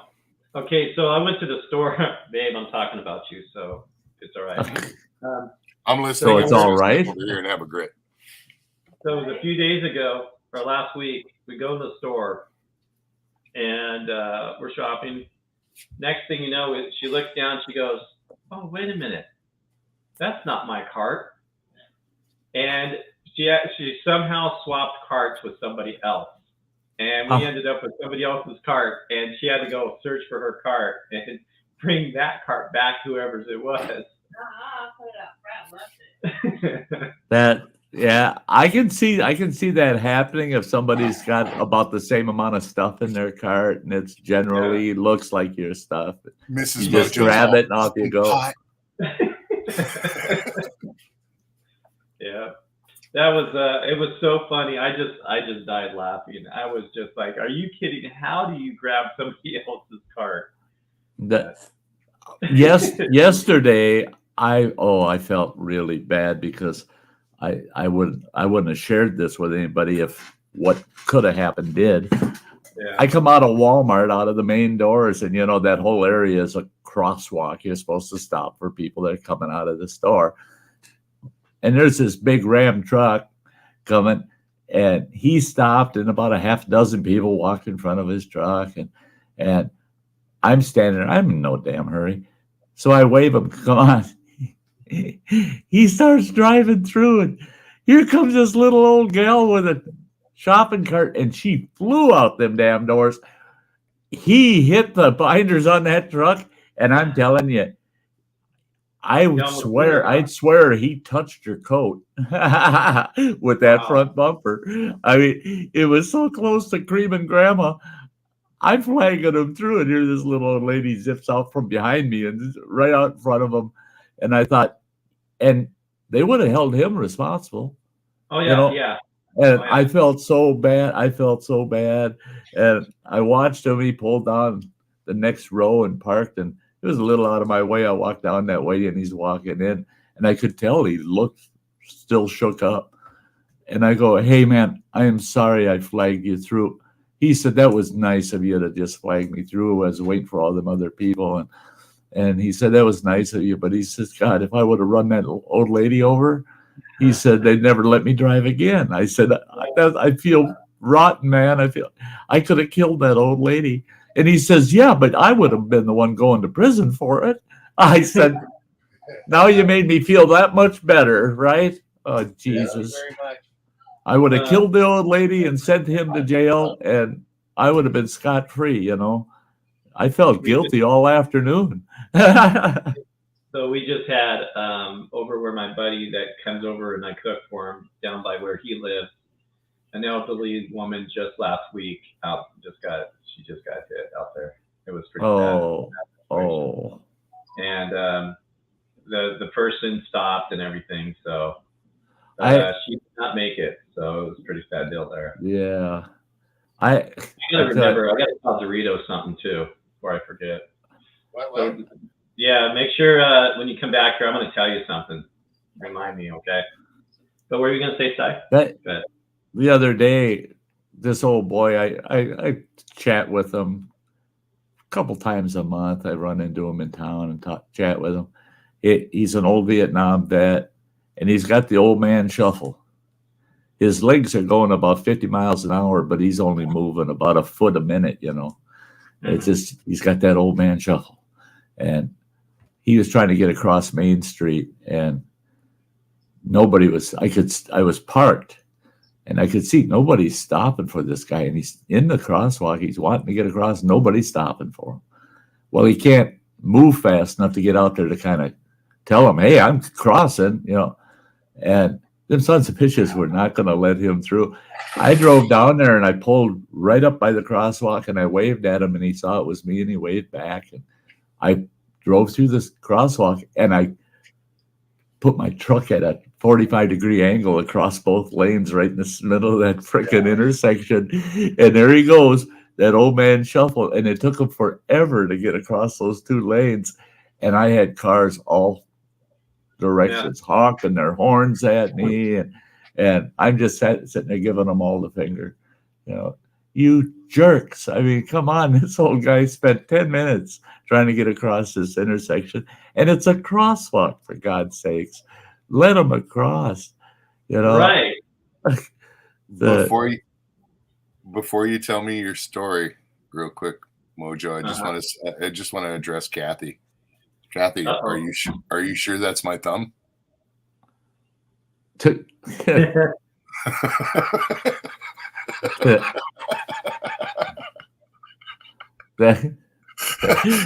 bad. That's bad. Before I lose it, if you ever want to play a dirty trick on somebody, a friend, make sure it's a friend so that you can explain yourself later. Right.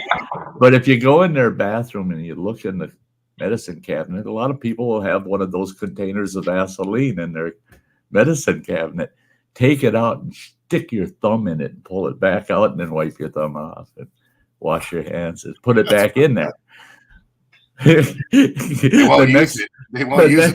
next time that someone opens that, looks in there in the trash and goes, and then you'll ask them, you got your Vaseline? And they'll look at you, and then they know it was you. Yeah, it was my thumb. I'll just leave a trademark, bro. Nice. Dink. Yeah. So real quick, Dorito. Okay. Now I do believe you guys have Albertsons down there, right? Yes. Okay, so did you hear who's purchasing Albertsons?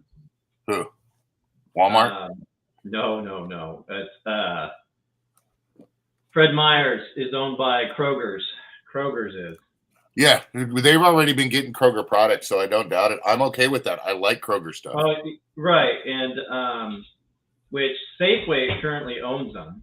Safeway and Albertsons merged together, and Albertsons was basically a dye, which I love Albertsons. You know, they're very clean store. They're old school. They're old school, right? Yep. And I Union, like the whole nine. And so they were dying. They're dying out, and so it's going to be turned around. It'll turn around. Shoot, Kroger's is huge. I'm going to be honest with you, dude. There's a lot of Kroger stuff in the Albertsons already here, and I prefer the Albertsons over Stater Brothers and the other stores here because Albertsons is so freaking clean, dude. And all their stuff is like they take very good care of their store, dude. Yeah, I'll see if I can do a basket drop today at Albertsons for you, Mojo. There you go. You Yeah. know, it's got to be good. It's got to be I totally probably different. won't because I usually wouldn't get away with shit like that anyway. So No, it's easy. So when you're checking out at the check stand and you got the belt, just sneak one of those M&Ms that is right up there. Because I know, you don't want to be that guy. And no, it's not that, bro. If the seat was big enough in the shopping cart, my wife would make me sit in that motherfucker, dude.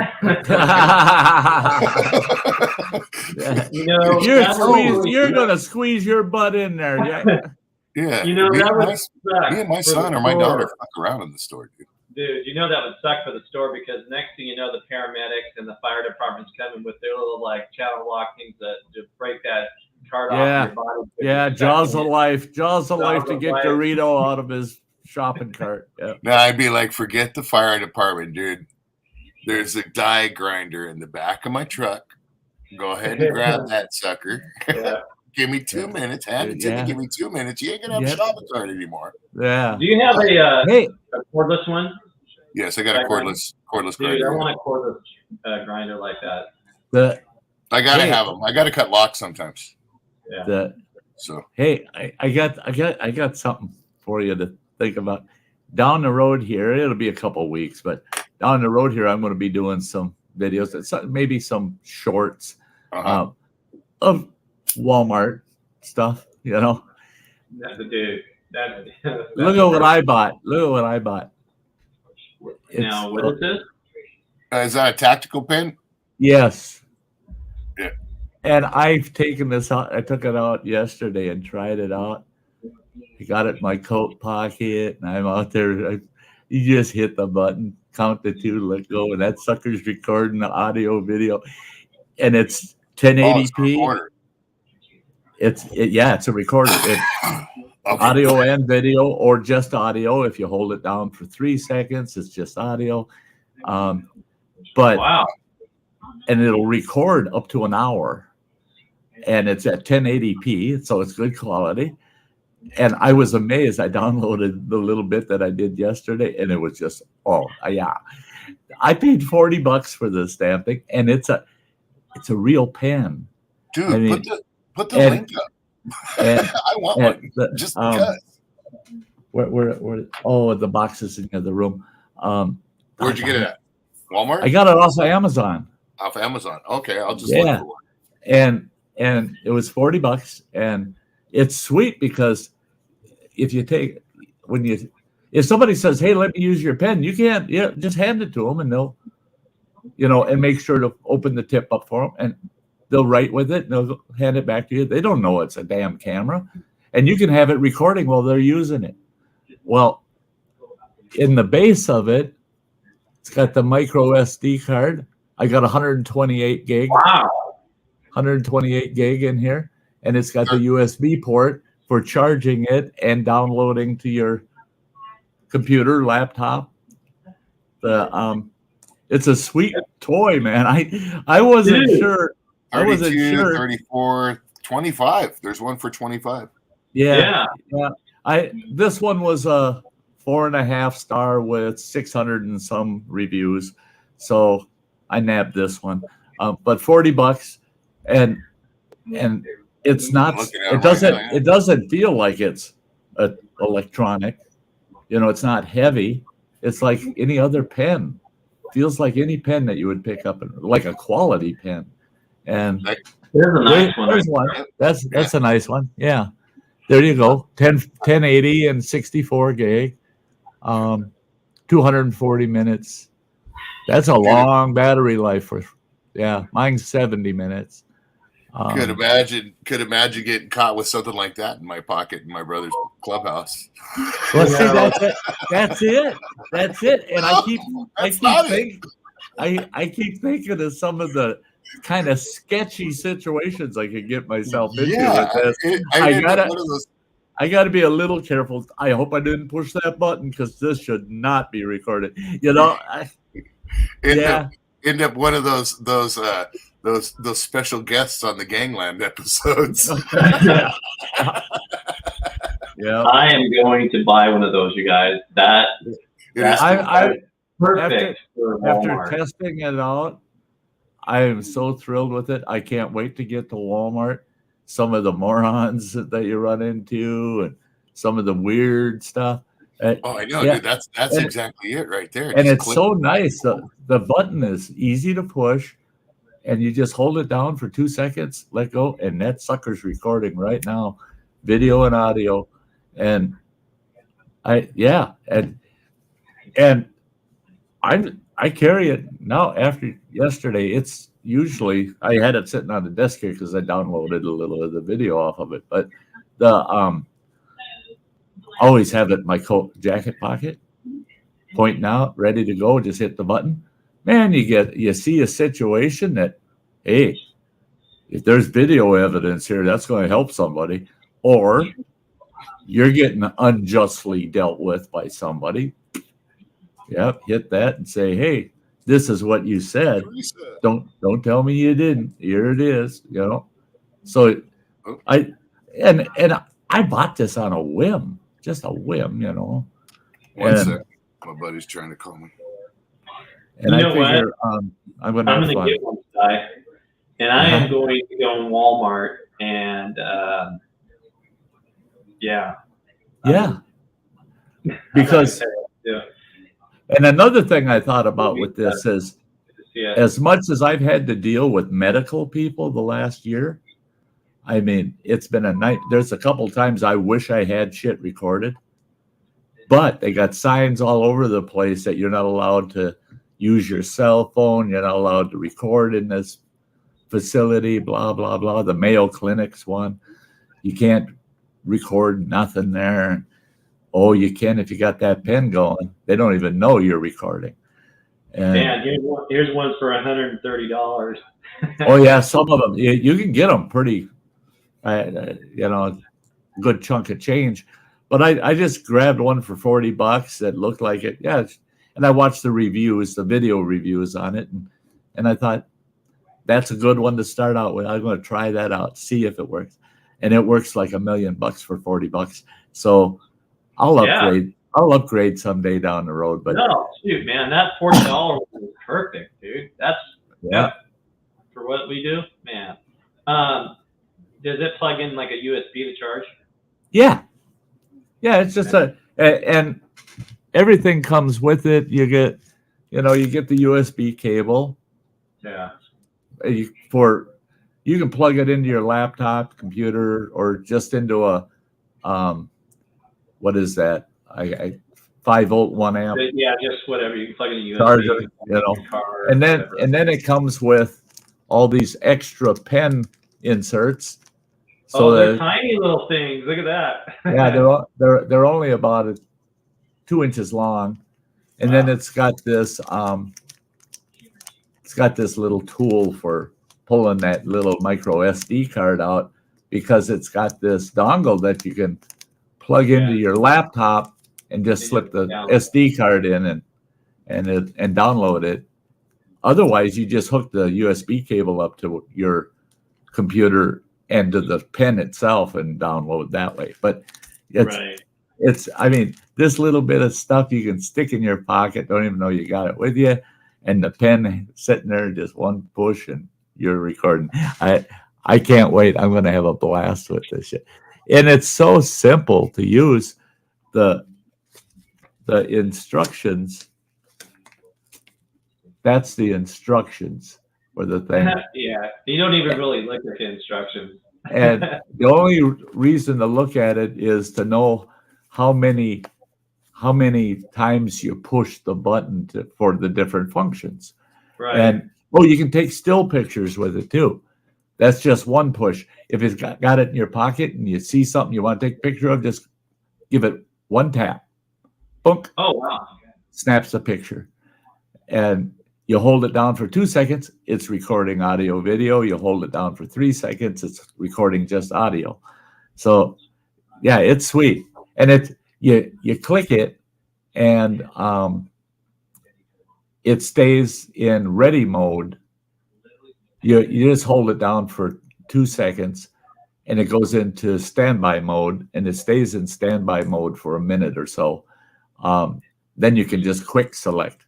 You don't have to hold the button down; just hit it the 1, 2, or 3 times, and so it's pretty easy to learn. And the quality, I couldn't believe. You look at that damn thing, and on this one, you can't even see the lens. You can't even see a lens on there. It's just a flat. I'm looking at it right now, and you can't. No, it's just a flat surface. Some of the pens I noticed, you can see. See, it's just a flat surface. That's the camera. Let me see the whole pin. Yeah, okay. It's completely black too. Yeah, and that's what I was looking for on there when I looked earlier. And the tip opens and closes. No, what we need to do is message these guys and see if they'll sponsor us. I'll try. I mean, it's a $39 item. It's cheap. Yeah. I should have done the same, but like I said, I bought it on a whim, like at 2:00 in the damn morning a week ago. I'm bored looking around. I'll look at Amazon, surf a little bit, and I saw them pens, and I go, "Oh, geez, I could have fun with one of them." Mm-hmm. Yeah, I'm gonna grab one of those. Yeah. We should both sit down, Mojo, and me and you will brainstorm a nice email, because I got an email template that I send to these guys. For sponsorships. I'll go over one with you, Mojo, and we'll see if we can brainstorm a better one too. I still haven't heard back from X3. Have you heard? You got to be. I don't know. They like those big channels, man. Yeah. But you know what? You never stop trying, because you never know. Well, you know how I am, Mojo. I'm not a one-stop shopper, bro. Right? Yeah. You know what I mean? Oh, yeah. I know. If I'm going to send out emails, well, shit, I might as well go ahead and cut and paste their name to 20 of these. Blanket them and out. 20 of them out. If I'm doing one, I might as well do 20, right? Right. And so that's you know how me and George got that thing going that we're working on with the ATVs, right? You got to find a building, 1,200 square foot, certain things, dealership license, takes a 6-hour course, all this stuff. Okay. Well, George already has the resale because it's going to go through the family, through the band, all that stuff. The finance is going to be handled by the business manager. Already has some stuff that we need to get done. Anyways, long story short, we're set up for resale for a company called Hammerhead Performance. Oh wow. Yeah, all Polaris shit. Yep. And stuff like that. We're set up at resale. We can actually set up an online store. We're getting on that. I want to try and do some Amazon stuff too. We got some video coming up of an intake and stuff upgrade that we're doing. That's actually that stuff. So I reached out to them for a sponsorship. Didn't get the sponsorship, bro. I got resale. Oh yeah. Yep. Yeah. And that's it. They said, why do you want a sponsorship? Why don't you just sell our product? Sure. Our products. Here's the website. We're going to give you a resale. You have a resale license. Blah blah blah. Blah. Yeah. Thank you very much. Yeah. One thing that I want to point out that Dorito said, and it's so true. Look at it this way: it's when you are out there looking for sponsors, or you're looking for someone to provide you products so that you can review or test it. That place.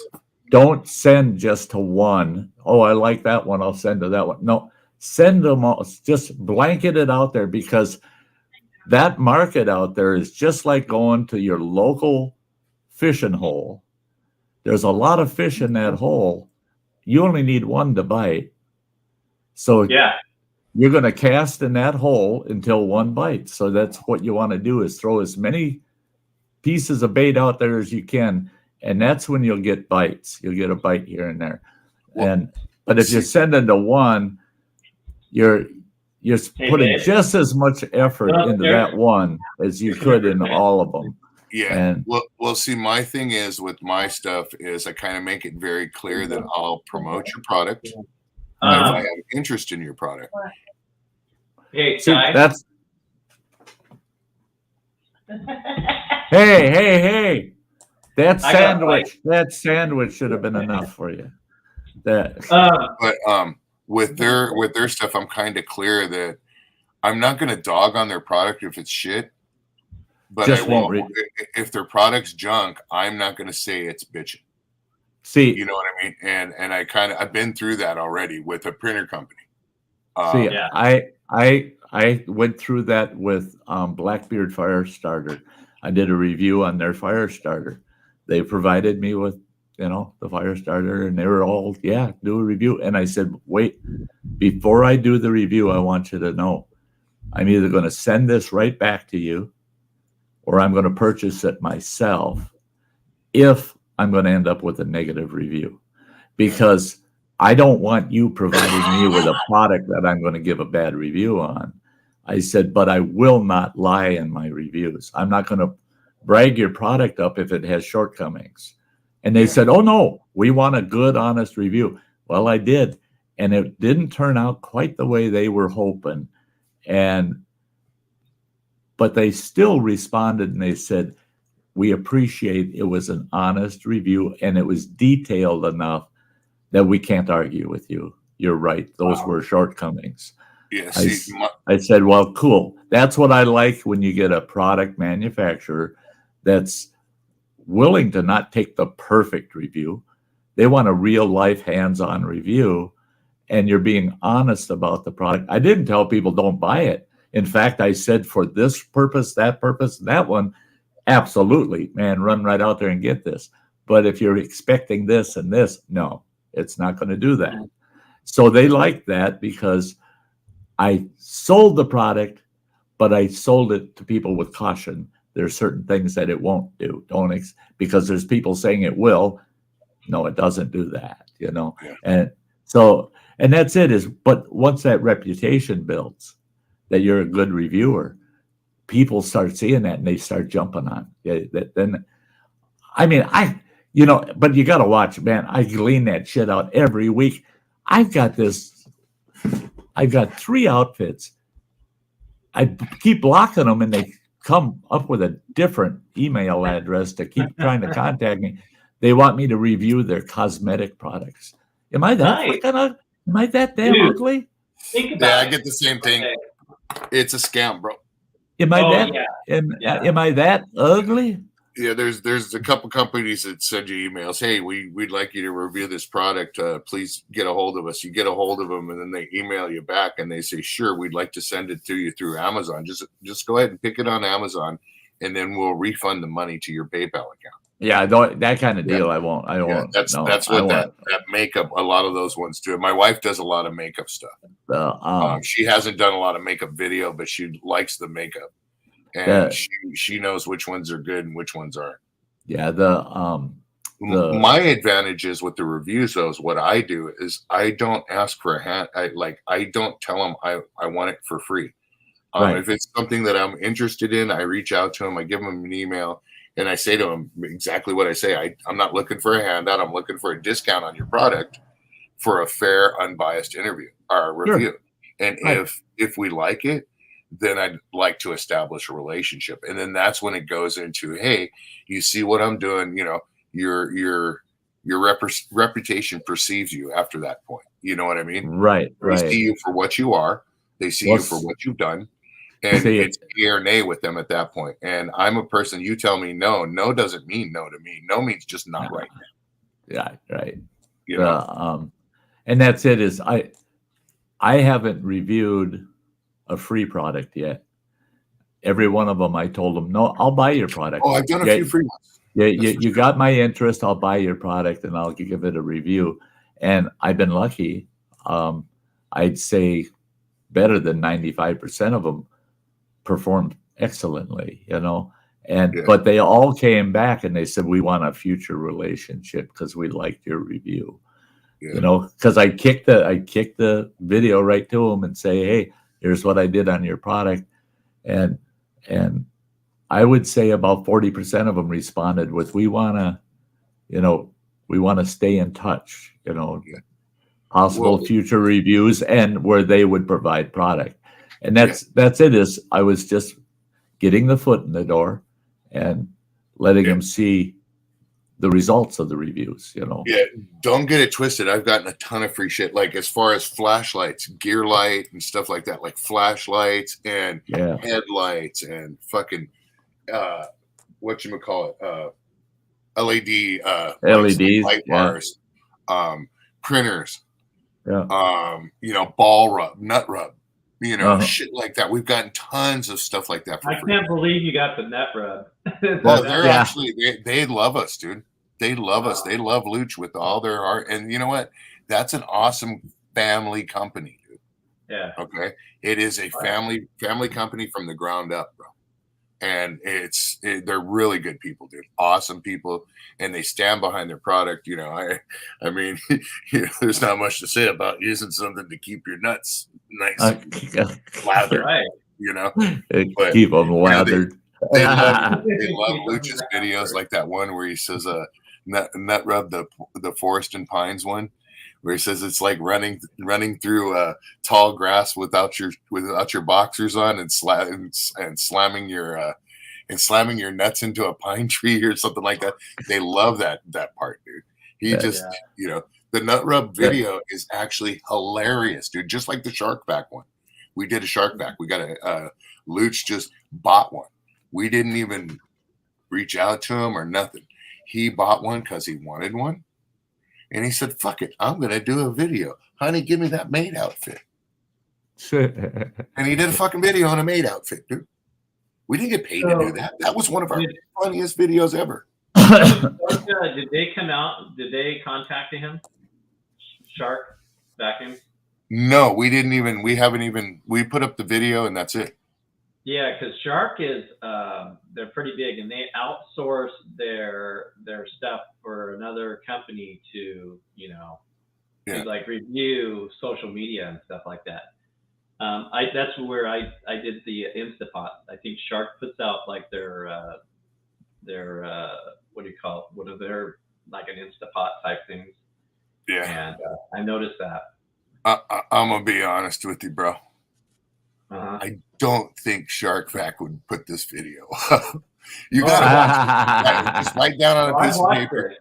Oh, did you? The full-on one where he's like doing the tuck, where he's leaning over talking to the camera, and his strap comes loose a little bit, so he pulls his strap back up and pushes the toilet paper down. And says, "Excuse me."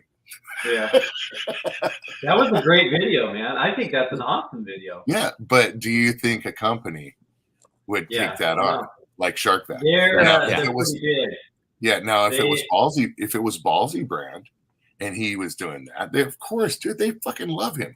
But it's just a different range, and that's the range we want, dude. Listen, I don't care if I'm not everybody's taste. Oh, you can't do that. You know, the whole thing is what we care about is people, like-minded people, blue-collar people, digging us and believing in whatever we're talking about. Right. You know what I mean? With the products and stuff. If we say the product's good, you get the product and the shit. How does that make me look? That's right. That's right. Please. Sorry about that, guys. That's why I always tell anybody that wants me to review their product that it's going to be an honest review, because it's my reputation that I'm concerned about more than their product. I just, I'm all for that. I'm just not going to badmouth them. I'm just right. Yeah, if you see the product no longer being used, it's just guess what? Yeah, I'm not going to say anything negative about it, but I'm not going to say anything positive. Right. You know what I mean? And then I've gone middle of the road with a few products where myself, I probably wouldn't go out and purchase it, if I knew the things I did after I reviewed it, The only one that go ahead. I'm sorry. I had one, it was a multi-tool camping kind of tool, little hatchet with pliers and all this other crap on it. And I used it the way they described it, and the thing blew apart. I mean, it fell all apart. The screws are Loctite that holds it together. I mean, you could have duct taped that sucker together and it would have held up better. And I was honest in the review, and I told them, I said, okay. And the way I closed the review was, if you're looking for a really light use product, I can see a purpose in it. I can see you wanting it for very light camping purposes. But if you're going to put the business end to it, it's not going to hold up, obviously. Yeah. And that company, they didn't bitch about it. That they said, no, we felt you were honest in your review, and they said, we're looking at some design changes to improve some of those weak points. I said, well, good for you. That's what Tao Motors does with us. Is we actually, if we get a buggy and or a buggy or a scooter or something, we put it together, and there's some sort of quirk. We put together so much of this stuff now that we just tell them, I'd take a picture of something and send it to them, and the next models that they're having, the next ones of that model that they're having, it has the improvements. Right. They're getting the benefit of some quality control from your end. Yeah. It's a total symbiotic relationship. You bet. But see, like the printer, the only one that I've dogged on was that printer that I had, the first 3D printer. It was shit. And we couldn't get it together. It was supposed to be so easy to assemble, this and that. And Luch has already put together his own printer at that time. So he went to put this one together. We got it together, but we couldn't get it to function properly. It was locking up in certain spots and stuff like that. We said, look, this is not an entry-level printer. Right. We have an entry-level printer. This is one. So I put up a video about it and saying, hey, we couldn't get it together, this and that. We're going to have to look into this. Mm-hmm. They said, well, what do you need to do? I says, well, I'm going to take it into a tech to have them, reassemble, make sure there's no issues. He says, okay, well, we're willing to pay for that, but take the video down. Right. I said, I'm not going to take the video down. I'm sorry, but I'm not going to we're not dogging on your product at all, as you can see, but we're saying that it's not an entry level. Yeah. I don't know if it's a bad printer or not, because I can't get it to work. Yeah. Yeah. So in order to get it to work, I have to take it to a company that puts them together. Yeah. We'll pay for it. Just take it down. How much is it? It's $50. We'll Well- pay for it. Just pay it, or 150. I said, no. I says, Yeah. what I'm going to do is I'm going to have it done and we'll do another video on it. Yeah. They said, Yeah. A follow okay, up. no problem. Do a follow-up video, but can you please take the video down? So Yeah. you know what? Thank you for the printer. I says, I appreciate it. I says, I'll try to get this thing running, but I'm not going to do another video on it. Yeah. I says, I'm not going to take the video down. This is the agreement that you guys wanted my opinion. Now you're Right. trying to change my opinion and you want me to delete videos. If you want me to send the printer back, I'll be more than happy to send you your box of parts. Yeah. I says, but otherwise that I have to take it apart to make it that box of parts again. Right. Right. And so they said, no, go ahead and keep it. We'll pay for you to go ahead and do it. So I went ahead and did it. And I did a little video. And then they said, okay, that video is great. Can you take the other one down? So I said, I'm sorry, but no more emails, please. Yeah. They just want that original. Yeah. Thanks for the printer, but I'm good. Well, now, okay, you talk about reviewing things. Now, like I reviewed, in a sense, I didn't do a specific video about it, but I critiqued the Mayo Clinic system. And I'm telling anybody and everybody out there, if you've got any kind of specialty kind of medical condition that really needs some top-notch expertise, the Mayo Clinic system is to die for. They're the best, man. They'll find out what's wrong with you and what it'll take to fix you. Don't go to their damn hospital, man. That's how our Kaiser is. And I am very clear about that you go to their hospital, they'll do what they have to do to fix you, but they don't give a damn about your comfort level. All they're there to do is fix your butt and send you home. Process you in, process you out. Exactly. And That is true. But their clinic system is just the opposite, man. They really treat you well. They're just very concerned. They're and attentive. All your questions and concerns are addressed. You get in their hospital system and it's, don't ask. We're just taking care of your butt. Don't worry about it. We fixed you. We're just letting you heal enough to send you home.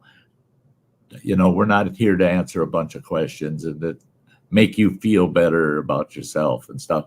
You're just the hell out of here once we can get you out of here. So I've had doctors, local doctors, I tell them about how that went through the Mayo system, and they're just shocked. They're just shocked. I told them, I said, no, their hospital system is, their surgeons are top notch. It's all the support in the hospital system that's lousy. And it's because they're a medical school. Almost everybody in the hospital system is an intern. That's the kind of Kaiser's that way. 90% of the individuals that you'll come in contact with in their hospital system is an intern. It's their first time hands-on, and they have no bedside manner whatsoever. They haven't learned the people skills, and you're just a piece of meat processing it through the butcher shop, you know.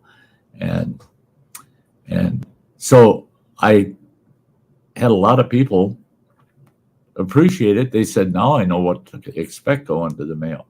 And so I had the Mayo get a hold of me, and they said, we've been put on to the things you have said. And they said, we've got a group of people looking at those concerns you had, and we're going to do our best to try to change our internal policies of the hospital system to address some of those concerns. And I said, well, I guess it's better late than never, you know. Yeah, well, technically, isn't that part of the Hippocratic Oath? Compassion and dignity is part of the Hippocratic Oath, isn't it? Where they should. That bedside manner is not just something you should have; it's something required. Right.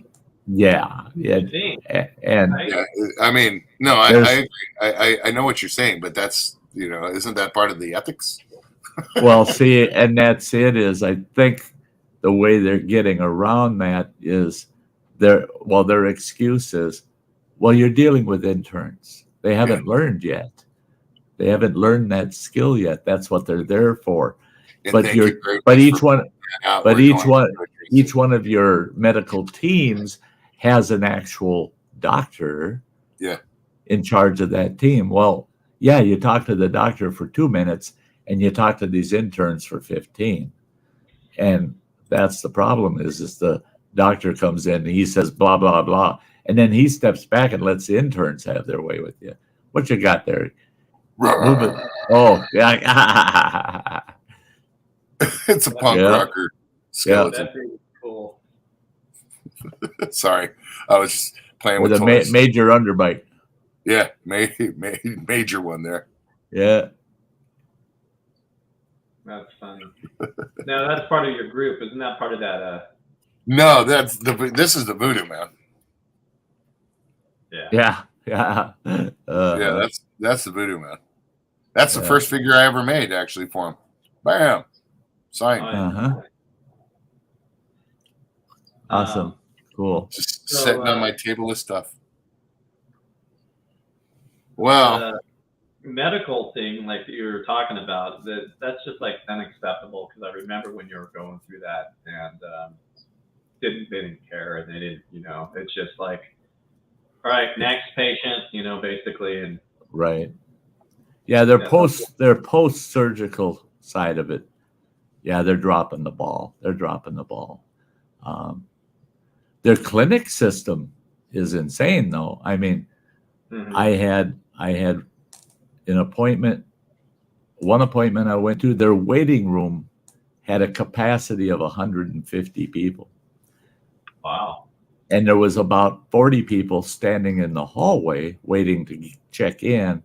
I checked in 10 minutes before my appointment, and they said, "Oh, you're lucky you got here when you did, because if you would have been here 5 minutes ago, we would have told you to stand out in that hall with everybody else, because you can't check in more than 15 minutes before your appointment because there's no seating."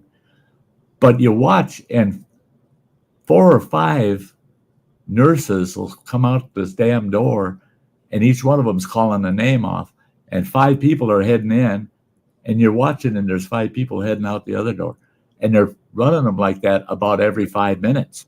yep. There's 5 people swooping in on those seats that those 5 people got up. right. And That's I how asked it works too. It's a I asked the gal at processing plant. I asked the gal at registration. I said, "How many people do you run through here in a day?" And she said, "Monday through Friday, between 25 and 3,800 people a day." I go, "You have got to per day?" Yeah, I said, and this is just one of what? There's like 130 of those waiting rooms in that facility, and they're all packed like that. They're running thousands of people a day through that clinic system. But the minute they call your name, you walk in there and they get you to wherever you're going, exam room, lab, whatever. Those staff there, you can tell they're well vetted. I mean, these people, they treat you like you're gold. They treat you with kids' gloves. You got to be comfortable. If that's going to hurt, we're going to make sure that we'll give you something so it don't. We're going to do whatever it takes to make this a pleasant experience for you. They treated you like you were just royalty. But boy, once you're in that hospital, once they knock you out for the surgery, all bets are off, man, because you don't know what it's going to be like when you wake up, because it's not going to, it's not good. And the worst thing for me was you don't wake up feeling violated, right? That's right. Well, and that's it. Is when I woke up, I couldn't tell if I was violated or not. They had an epidermal in me. They had me on They had me on morphine, and they had me on fentanyl. Ooh. And I was so buzzed up, I couldn't feel. I could feel the tension and the stress my body was feeling, but I couldn't feel the pain. But boy, I could. I'm rubber, you're glue. Yeah. And the morphine buzz. And I tell you what, they keep you so doped up that you're not feeling the pain, but your mind knows it's there because you can feel it's a discomfort level that's odd. It's really odd. And you try to explain that to them and they go, well, we can reduce some of your pain meds, but you'll never make it through the pain. And well, one time they did, they backed off on the fentanyl and holy shit, I was ready to kill somebody. That, the pain levels were insane. It's still, even today, now we're talking, that was July 27th, I had that surgery. And here we are going on the end of October. And still about every second or third night of the week, I'm taking an oxycodone to be able to sleep at night because of the pain from the surgical sites they did. If you saw me without a shirt on, you'd go, whoa, Jesus, you can't do that to people. You'd say, no, you can't cut people up like that. And that pain lasts I asked doctor yesterday, I said, do you have any idea how long this incisional pain in the front and around my rib cage is going to last? And he said, 12 to 18 months. Wow. Well, you got to heal through. It's not just heal up, you got to heal through. And that's it. See, and I have it's like neuropathy, a lot of nerve damage across the chest. So it hurts even a foot away from the surgical site. The only thing I can think about you talking about when you talk about this is just the scalpel. That right there, just that. Oh my God. Thank God they don't video that shit that when they got you all cut up and say, here's what we did to you. Oh, no. That's like when they removed my feeding tube yesterday. That was so sweet. They weren't lying about that down at the Mayo. My surgeon down there, he said, last time I went down there, that's a 500-mile round trip for me to run down there. Go down there, and he goes, everything's looking good. You're going to start eating solids now, and then after 3 weeks, we'll be able to pull that tube out if you get your calories up. I said, okay, that sounds cool. I said, the only not cool thing is coming back down here just to get that tube removed. He goes, oh, no, don't do that. He says, have a local surgeon up there do it. I said, really? He says, oh, you can have your general practitioner can do it. He says, in fact, if we go to the dentist and have him yank that shit out. He told me, he said, if I had the time, we had an extra 15 minutes, I'd coach you through and walk you through the process. You just do it at home yourself. I go, I ain't yanking that big ass tube out of my gut at home. End of conversation. No, I want a doctor taking that damn thing. I ain't pulling that out myself. And after yesterday, I get there. My appointment's at 1:00. I get there at 10 minutes to 1. They get me in at 5 to 1. The nurse does all my vitals and shit, asks me all these questions, says, I'll see if the doctor's ready for you. She walks out of the room. Literally, the door no more than closed. Tap, tap, tap. Here's the doctor. He walks in and he asked me a couple of quick questions. He says, let's take a look at it. Yank my shirt up. He's looking at it. He goes, well, let's get that thing out of there. He spins around, opens his drawer, pulls out a pair of scissors and some gauze and tape and puts his gloves on, and he comes over. I'm still sitting in the chair next to the computer. Never got on the exam table. He wheels his chair up to me and he snip, and he goes, this might sting a little, and zoop. And I heard that tube hit the garbage can, and he goes, oh, that looks good. That went so slick. And he goes, you want to take a peek at it before I put the gauze on? I go, yeah. And I looked. I just wanted to look to make sure the tube was gone. I looked and I go, it looks like a little cigarette burn, like somebody burnt me with the tip of a cigarette. Yeah. He goes, yeah, that gauze on it. He says, use the gauze, change it once a day for 2 days. Then after that, just put a Band-Aid on it. I said, what do you mean, a Band-Aid? He goes, Mommy, I got a boo-boo Band-Aid. That's what he said. And I go, you got to be freaking kidding me. I said, I went through this misery for 3 months, that thing hurting constantly, stinging, and uncomfortable. The adhesive for the straps that you use to keep the tube against you, all that crap, miserable. He pulled that out, and within 10 minutes, man, I was out of there. 5 after 1, I was calling my daughter, and I told her, I said, I only been here 10 minutes. Yeah, but you be super careful, man, because you know that anything that came out from that was with your stomach, you got to be real cautious about infection till you're completely healed up. Right. Oh, yeah. And that's why you have to address the site. Yeah. You know, you watch it over the next. Well, and the thing is it's sealed up instantly. Yeah. Together that pull that tube and literally you're out. It's sealed up. Now, your intestine within 1 hour is completely healed shut. Yeah. It's just like he said it takes about 1/10 the amount of time as an ear piercing to be 100% healed. He said the intestine is the last thing we worry about. Yeah. He said it's the wall of the abdomen that we worry about. My wife's grandmother had some surgery on her intestine, and it was the healing process was going through, and she actually got an infection, and it ended up killing her. So that's why I said be real careful. So that's all right, guys. Infection, be careful. We're gonna kill it. Cut it down now. So sounds good. Hey guys. Thank you for stopping in, Sy. You're absolutely amazing. Rito, as usual. What do you got going on today? Huh? What do you got going on today? Putting together a little dirt bike. little dirt bike, literally. You'll see. And 170 cc's of all Trump. What? Stein's got a snowblower. He's going to try to get running today? No, it's raining all day today.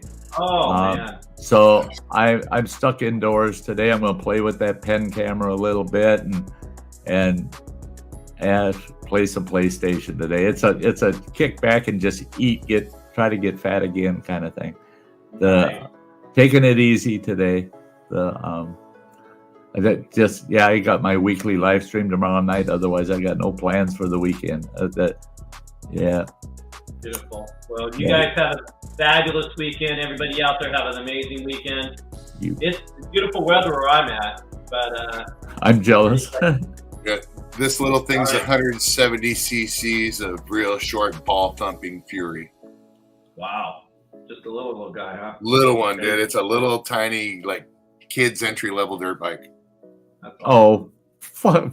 You might see the front wheels when I'm riding it down the street. God, I wish I had that picture. My ex-wife took it. We had this guy in our town, my hometown where I grew up. Now this boy weighed 425 pounds, and he rode around town on this little Honda 350, and it looked like he was riding a toddler's bike. Yeah. You could just see about half of the front tire past his fat legs, and his butt was so big that it looked like he had half of a rear tire sticking out the crack of his butt. And that's all you saw was him and 2 tires zipping around town. His belly was so big it went right up to the handlebars. So all you saw were handlebars, part of the front tire, part of the back tire, and he rode that thing every day all over town, and it was hilarious. That'll be me. That'll be you in a smaller version. That's awesome. All right, guys. I will see you guys on the next. Love you guys.